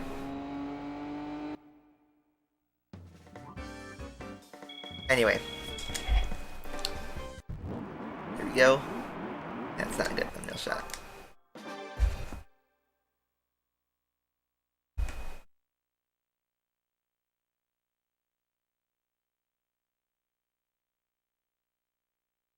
Seattle.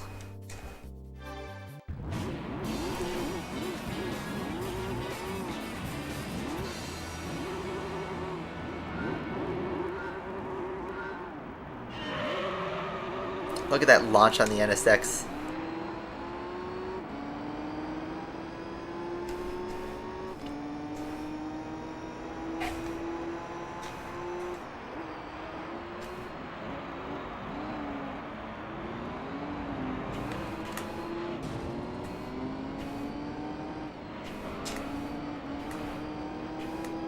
There's like a bee on my window trying to get in. Or maybe he's building a hive right outside my window. I don't know.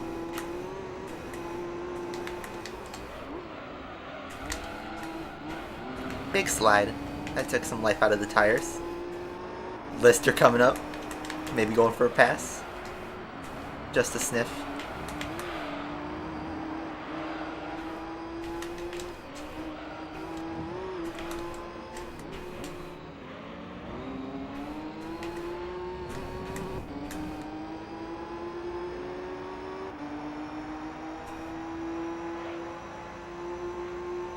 Yeah, if you didn't get the message from my farewell Asphalt video, I am not playing Asphalt anymore. Now, like I said in the past, we aren't a Gran Turismo channel now. We're still a gaming channel, and I mostly do racing games. It's just GT3 is a long game. Like, really long. Like, 100 hours long game. And if I only stream 2 hours a week, well, do the math, that's like 50 streams of GT3. So it's a lot of content. But I've been meaning to properly play this game for years now. And this is our time. So GT3 for me is sort of like a palate cleanser for my other games. I plan to play through Burnout 3, some more Need for Speeds, some like completely side games. You know, we did Crash Bandicoot 4 not too long ago. We'll do one-off streams, of course. Have I played Spyro games? Dude. Dude. Dude. Dude. Dude. Dude.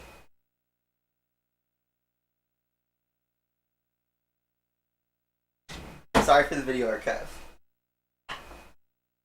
But also...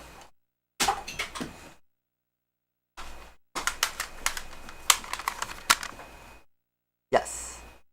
I have all 3 Spyros for the PS1. And, you know, it's funny. These are one of the few games that I have the boxes for. I don't have the manuals for them. I had to buy one of the manuals secondhand. But the other ones, I do have for the PS1.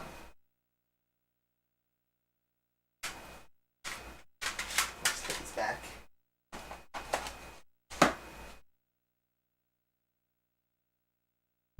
Alright, sorry video archive. But yes. Spyro was my first ever video game. My parents told me that I've been playing, you know, PS1 since I was like 1 or 2 years old. And the first game they ever put in my hands was Spyro. Spyro the Dragon. On the PS1. And, well, obviously I liked it because it's a great game. Fridays Road America. I didn't buy tickets. I wanted to go, but I didn't have anybody to go with, so I didn't want to go alone. So, sad. Sag. It would have been a nice weekend. But you know what? My camera has a smudge on it, and I gotta get that cleaned, so it wouldn't have been a good time anyway.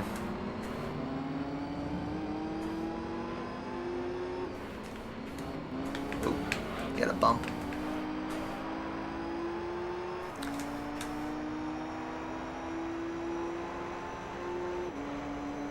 Yeah, I have one of the Legend of Spyro games. I have Eternal Night on the PS2. I don't remember beating it though. I remember playing it for like one weekend and then just, you know, stopping for whatever reason. I forget if I got bored or if I just had other stuff come up and never came back to it.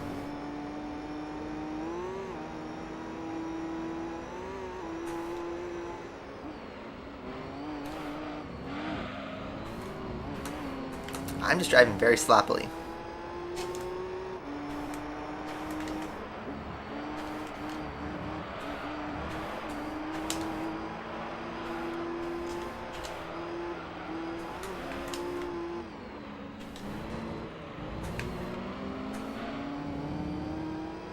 But yeah, I played Spyro, and then of course my parents got me the other 2 Spyro games when I was really young, and I kept playing them all the way through.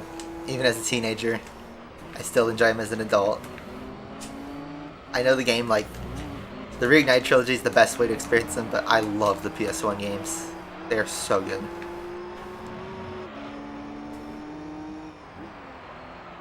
The controls aren't great anymore, but there's so much charm to them. Oh, Corvette's pitting. Oh man, so I actually have to inherit a position. I don't pass for the lead. Oh well. Our tires are looking okay enough.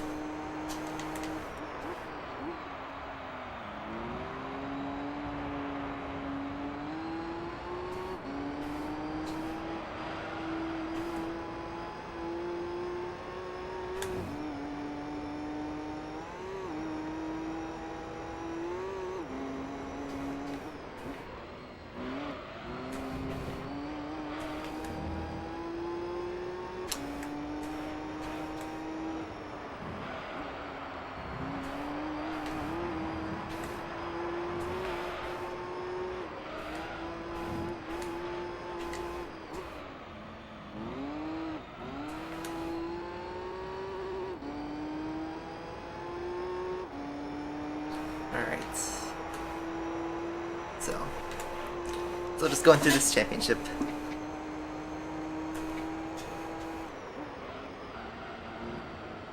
Yeah. I had Enter the Dragonfly on the PS2, and as a little kid I thought it was fine, but in modern times that game is terrible. It's just filled with bugs and it's unfinished and it's just a mess. And then the Legend of Spyro games were obviously unpopular. Then I had that weird Skylanders phase that I never played. But now Spyro's back because of the Reignited trilogy, and supposedly they're making a reboot just like Crash 4. I just hope that, well, they make the game fun and they do what makes a Spyro game good. Crash Bandicoot 4 was interesting. I liked it. As a plot and as levels, it was a really fun game. But if you're a completionist who's going for 100%, that game is, well, too hard. Too much. They overdid it for the gems and trying to get 100% and doing the secret endings and getting all the perfect relics. It's just way too much. You have to be a god at Crash Bandicoot. And if you're just playing through just to get through the levels, do as much as you can in one play through the game, then it's a fun time. I liked it. I probably won't come back to it though. Why don't I play Ethel anymore? For the billionth time, I just don't find it fun anymore. Pretty easy answer.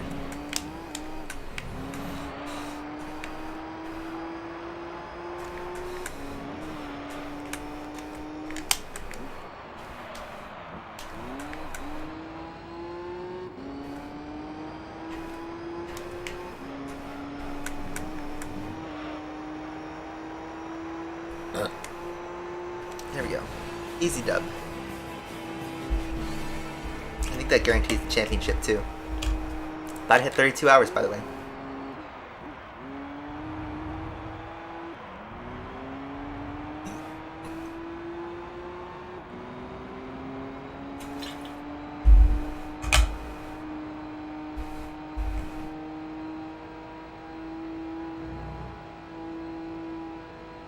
Alright.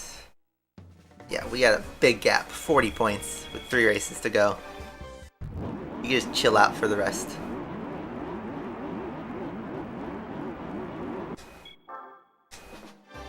Wow, I'm guessing.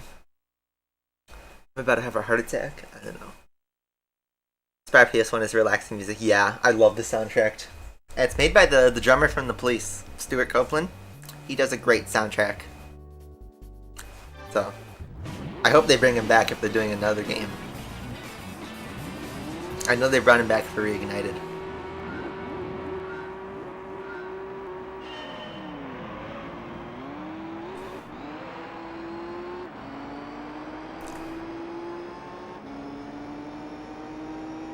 So, 3 races.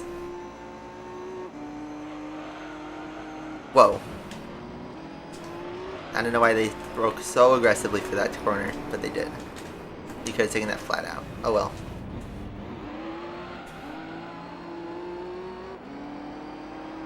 Still watch my top 10. They're top 5s. I don't like the top 5 videos, honestly. I thought that was lazy content for myself. And a lot of the videos are outdated nowadays. Because the cars get buffed and the economy changed and all this stuff. And I get tons of comments saying, you're wrong, you're wrong, you're wrong. And it's like, dude, I was right when the video was released in 2016. Look at the upload date. Sorry that Game Loft made the game harder, but that's just how it was. They ruined it.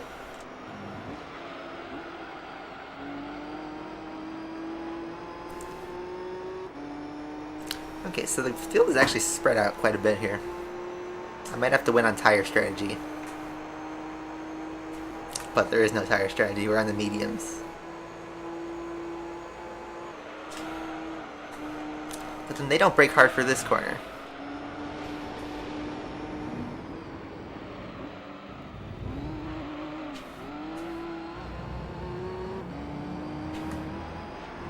Yeah, Legend of Spyro is like such a interesting thing. So you gotta watch him grow up to be an adult dragon, which is strange. I never played Dawn of the Dragon or in the beginning. I played part of Eternal Night though, which is probably the weirdest game to start on for that series.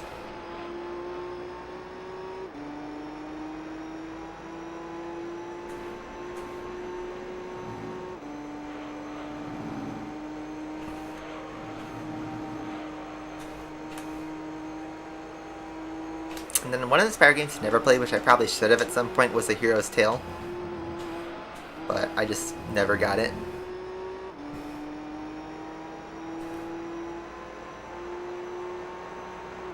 So interesting, the field is spread out quite a bit. I wonder if we can win on just pace.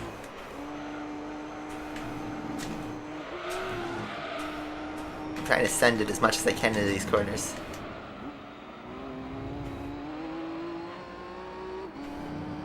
I just don't have the speed.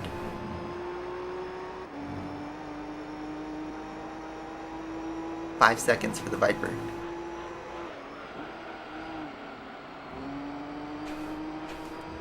Even the Pennzoil is hard to catch up to, which is so weird because the NSX was doing pretty well.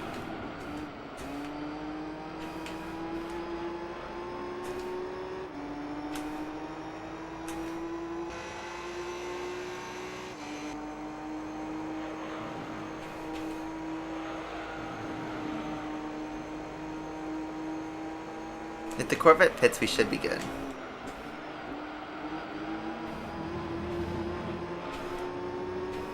Yes. Got a little nudge, but the Viper should pit then.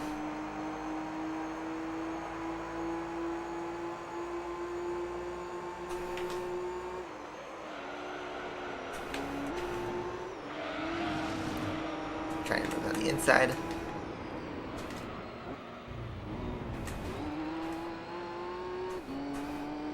Where is that Viper? He is way up there.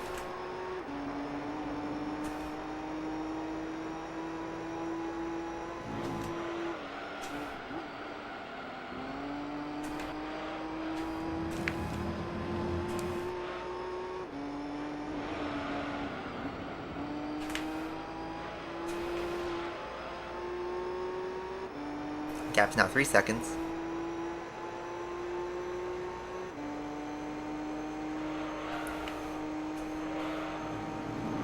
Gonna miss Kimmy next year. Yeah, it's kind of sad that he's retiring and he's all done now. Pitting? Yes. Now the NSX is coming in hot. There goes the Skyline. Now the NSX. I also have to watch out for the Corvette. He's gonna come in fast.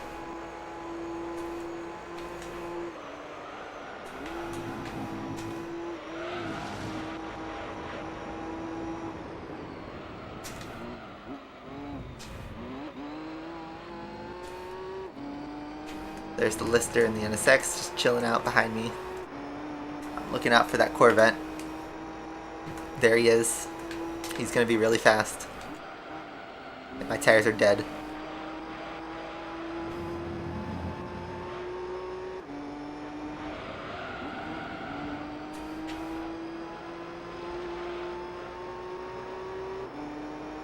There he is, he's back there. I think we got him though. As long as we can hold up the NSX, we're fine.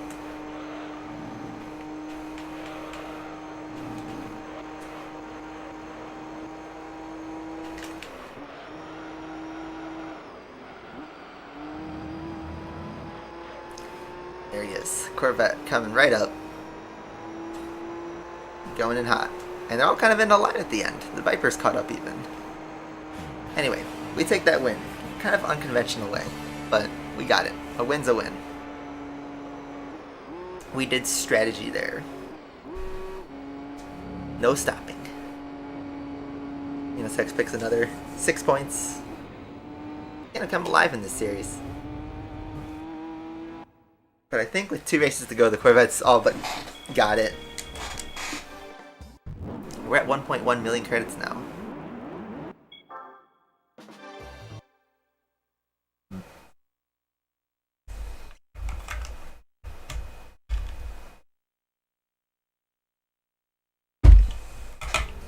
We're at 11. We might have to pit on this race.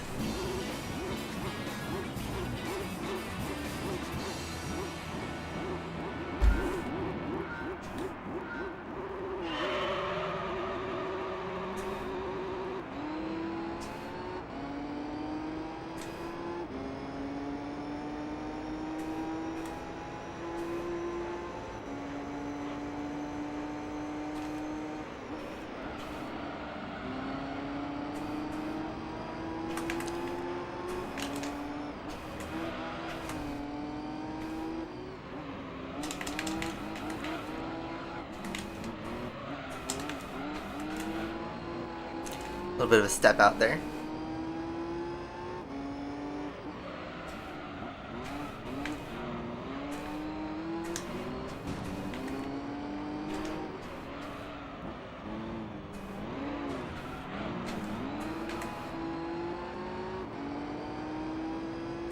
Desert Raid, welcome back. We have 2 races left in the championship, so you're not too late.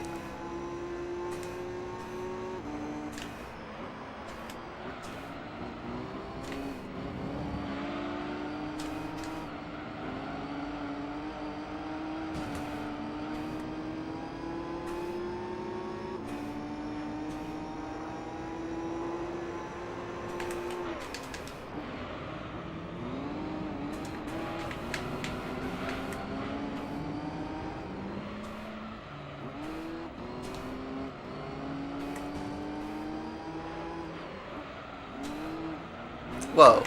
Thanks, Corvette.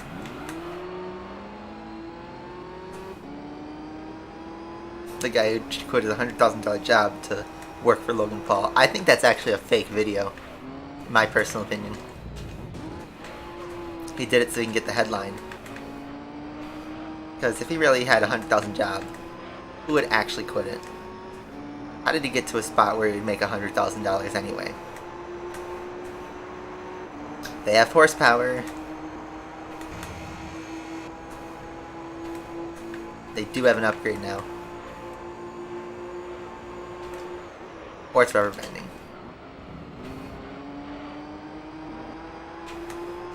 Because notice how we were fighting the Viper and now all of a sudden the Corvette is way ahead.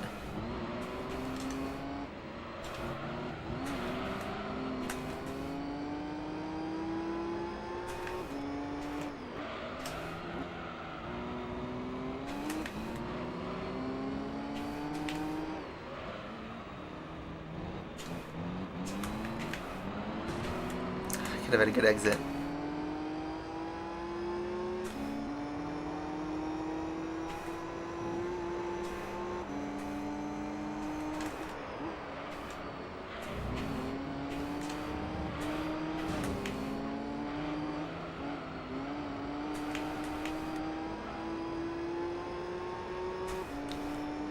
Okay, so what I'm going to do for pit strategy is I'm going to follow the Viper.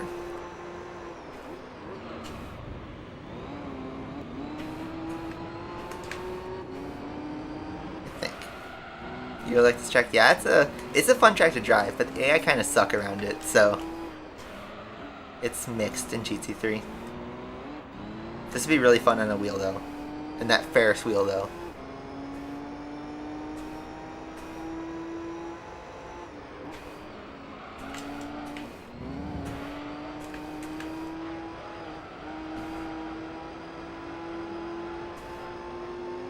Well, look at this, I've caught up to him. We'll get a slipstream.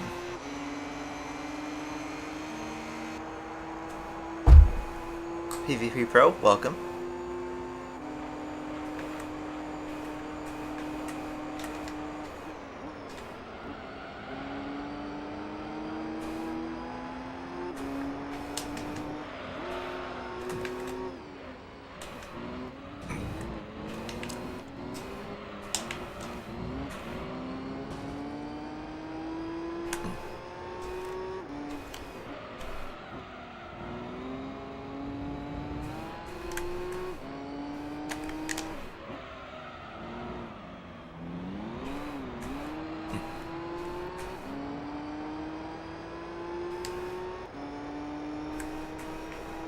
There's no demo for Horizon 5.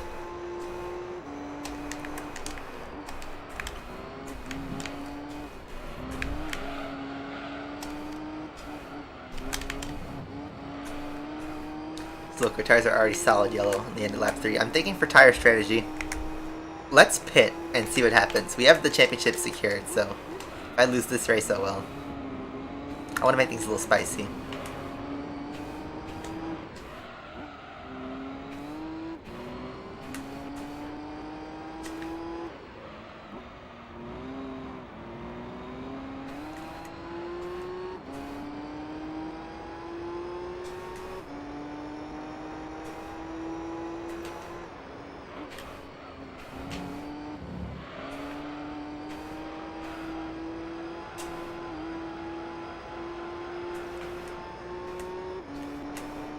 Look at that, the Viper's following me into the pits.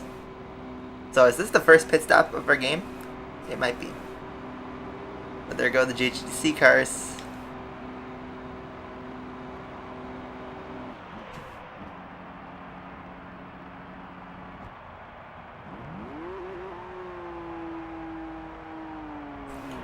He's gonna go unsafe release? Not quite.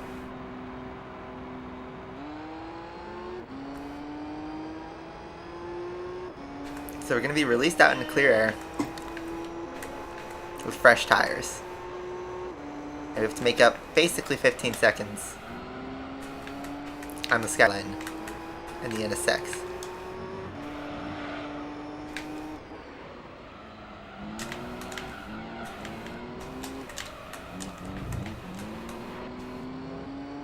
.9 seconds we have to make up on the NSX. You think like, oh, that gap's impossible. Fresh tires? Anything could happen.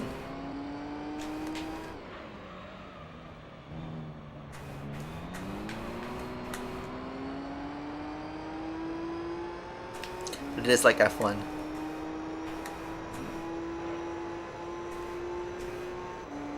Now a gap 17 seconds. His tires are eventually going to drop off too on the last lap.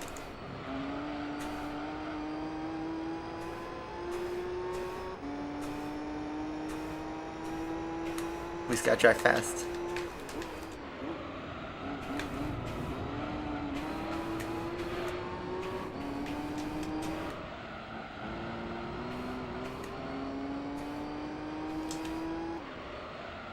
This time I could really like push the tires, since I only need 2 laps. Gap is 15 seconds.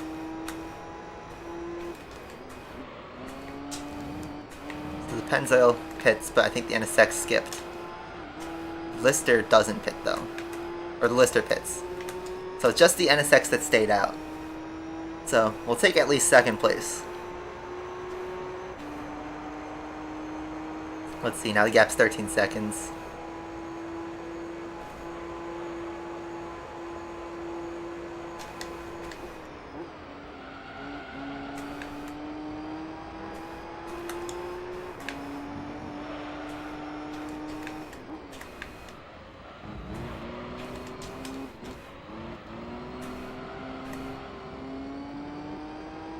It's 12. It's going down, but I might need more laps actually. I might have lost.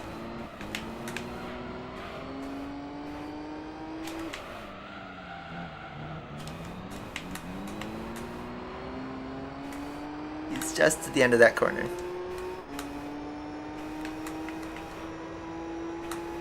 Yeah, Silverstone brought in a lot of fans because, well, drama.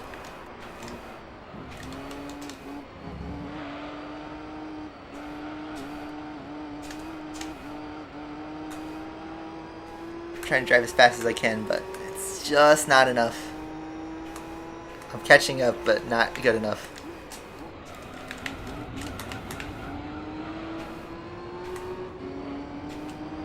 I'm driving as fast as I humanly can.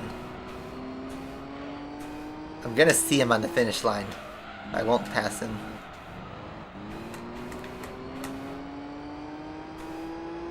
Seven seconds. Oh, I need one more lap.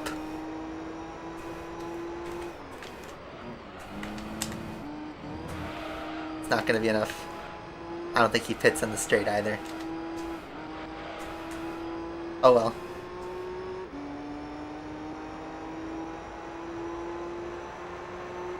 So pit strategy doesn't work. We needed more, we needed another lap basically. So, oh well. Yeah, Corvette and Viper didn't really do much for us. I thought with the pace of the Viper and the Corvette in those races we could catch him. But I guess not. Oh well. So we won't clean sweep the series. Boo-hoo. What happened at Spa? Oh yeah, that's right. Last time we streamed we didn't talk about Spa. We were going over George Russell's qualifying. A race didn't happen. Okay, so I'm going to just skip to the next session. Oh, we're not going to pre-save because we're just going to take whatever car we get as our prize. I know there's one really good prize car, and 3 like kind of crappy ones. Alright, Grand Valley. Let's just try to win.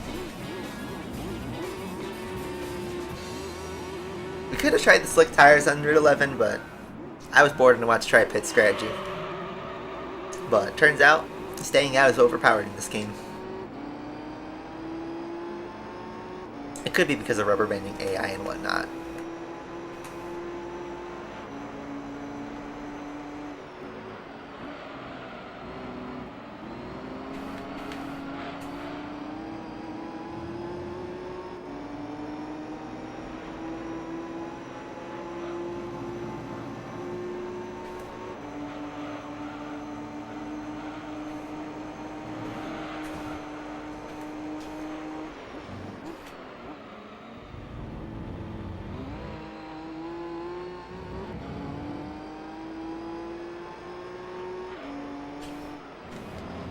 I think the series was overall pretty interesting.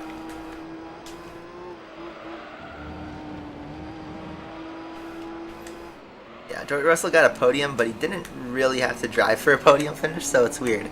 He has a podium now in his record books for Williams, but his performance on Sunday was virtually non-existent. It's all about his Saturday qualifying, which was great, and he was rewarded for his great qualifying. I don't know, the spark just doesn't hit as well as it would like for Gasly winning at Monza, or Ricciardo getting a shock podium, or Ocon winning a few races ago. From seemingly nowhere. We're gonna send it on the inside, maybe?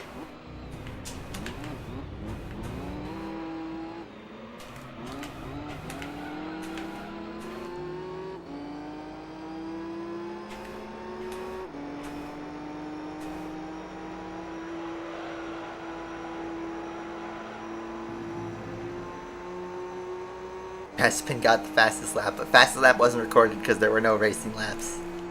But that was funny. Look at this, with the slipstream we're getting no advantage over the Corvette.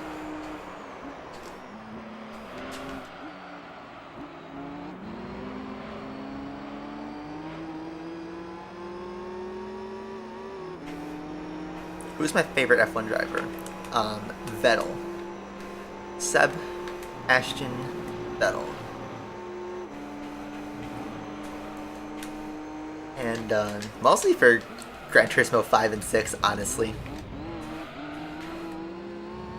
And then when I started watching F1, he was driving for Ferrari, which is my favorite manufacturer. So that was just like a match made in heaven. And well, I cheered for him for those championship contending years, and now I'm cheering for him to get points and podiums.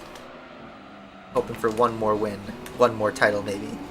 Probably not, but maybe one more win.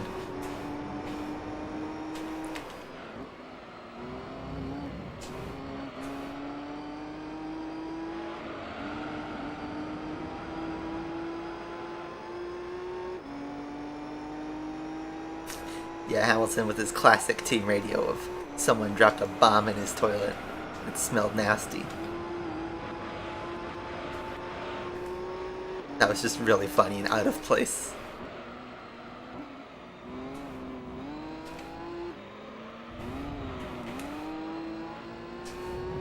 Was it Alex Albon maybe?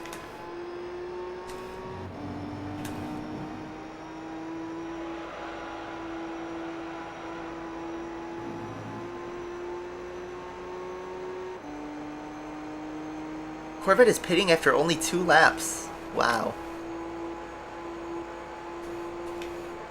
So is he going to 2-stop this race?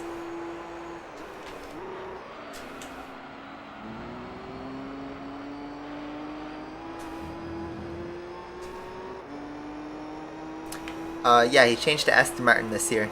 He was driving for Ferrari from 2015 to 2020. But yeah, this is his first year with Aston Martin.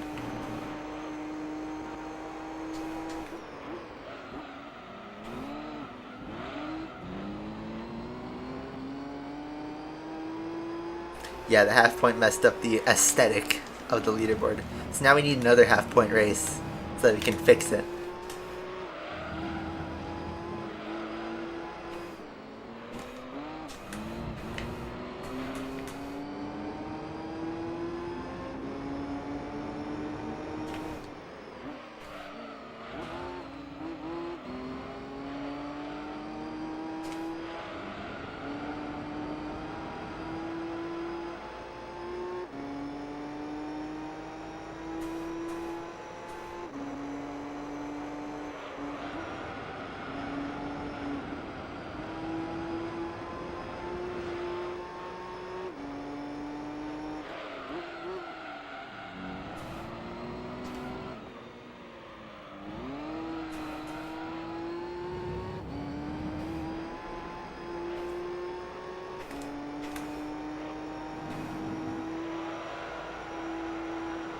Ooh, a little wide.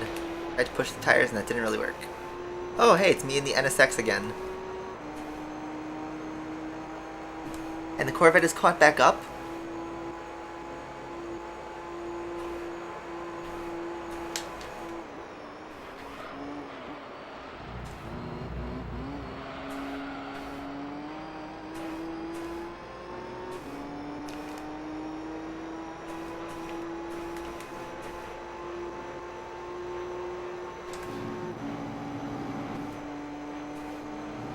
Look, this Corvette's right back up here. There's some heavy rubber banding going on with the AI.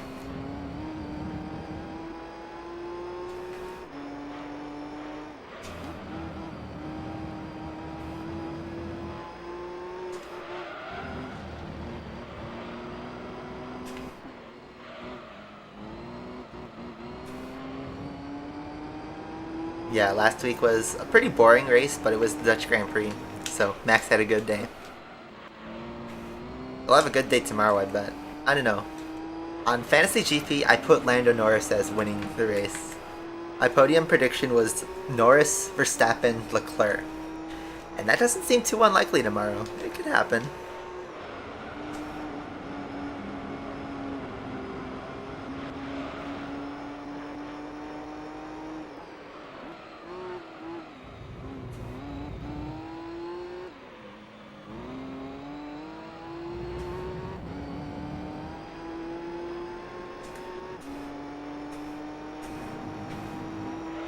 So, we're gonna stay out because of what happened last race. Does the NSX stay out? Yes. And the Corvette will pit again. But the Viper's coming in hot. Whoa, they're right back in it. Okay, so we're defending on orange tires against the NSX. We won't make the same mistake as last race.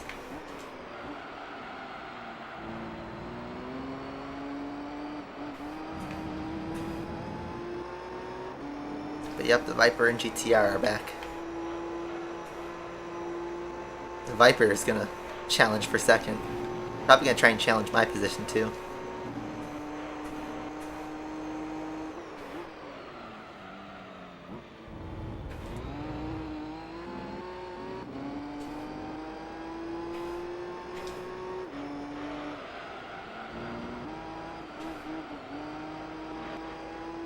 Ooh, Viper. Look at that scrap up there. Viper, I think, just stuck second though. Oh yeah, clear second. He's gonna drop all those positions.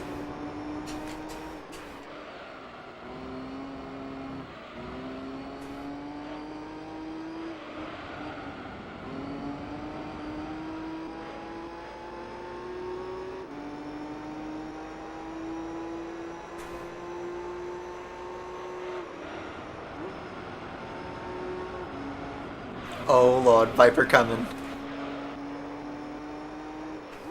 My tires are dead.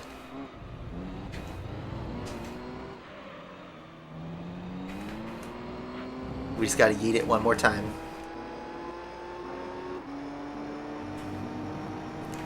Take the best line we can. Whoa.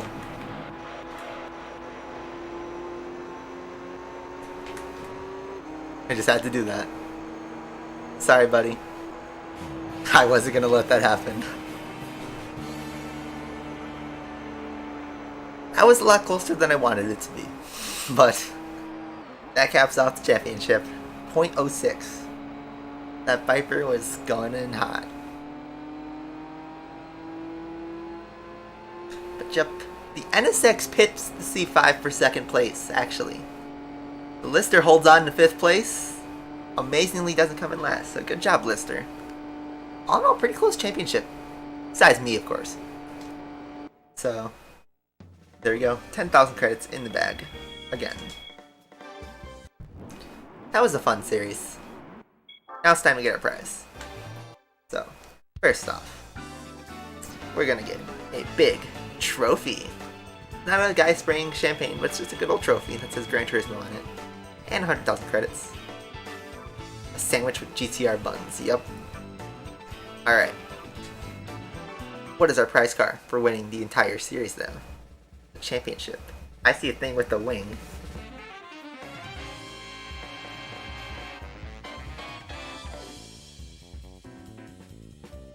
Bro! That's a poggers moment. Oh. Bro. And then 50% achieved. I forgot about this. We get another prize car. Hey, look at that. It's the Corvette. Corvette race car. C5R. That was giving us all that pain in the American Championship. Now we get it. For free. So pretty cool. Pretty big haul right there. Not gonna lie. Pretty fat haul right there. Pretty worth it. Pretty good. So let's take a look at our two prize cars. First is a GT1 road car. Look at that, 550,000 value. That will come in nice later on. Could be a candidate for sweeping Polyphony Digital Cup, but I don't know if we really need it. I do want to drive this at some point though. We will definitely come back to this car. Then this Corvette C5R, 610 horsepower. Very nice. Very, very nice. All thanks to our Calcex Skyline that we did 130 miles on. 138 miles there. Here's my Gillette Vertigo. 150 miles there. We did a lot of miles in the last couple events.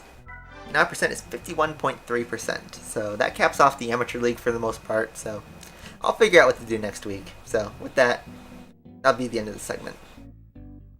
Okay, I'm definitely keeping that car. And yeah, I think that'll be it for the stream. So it's been like almost 3 hours since I've been streaming. It's almost 1 o'clock. I gotta eat some lunch. Anyway, hopefully you guys all enjoyed that. I certainly did. I'm gonna stop the timer. If I can get split open. There we go. So yeah, that is it for the segment. Hopefully you guys all enjoyed that. Hope you guys had a good week. Enjoy the race tomorrow. And yeah, thank you guys all for watching. I will see you guys next week. Bye-bye.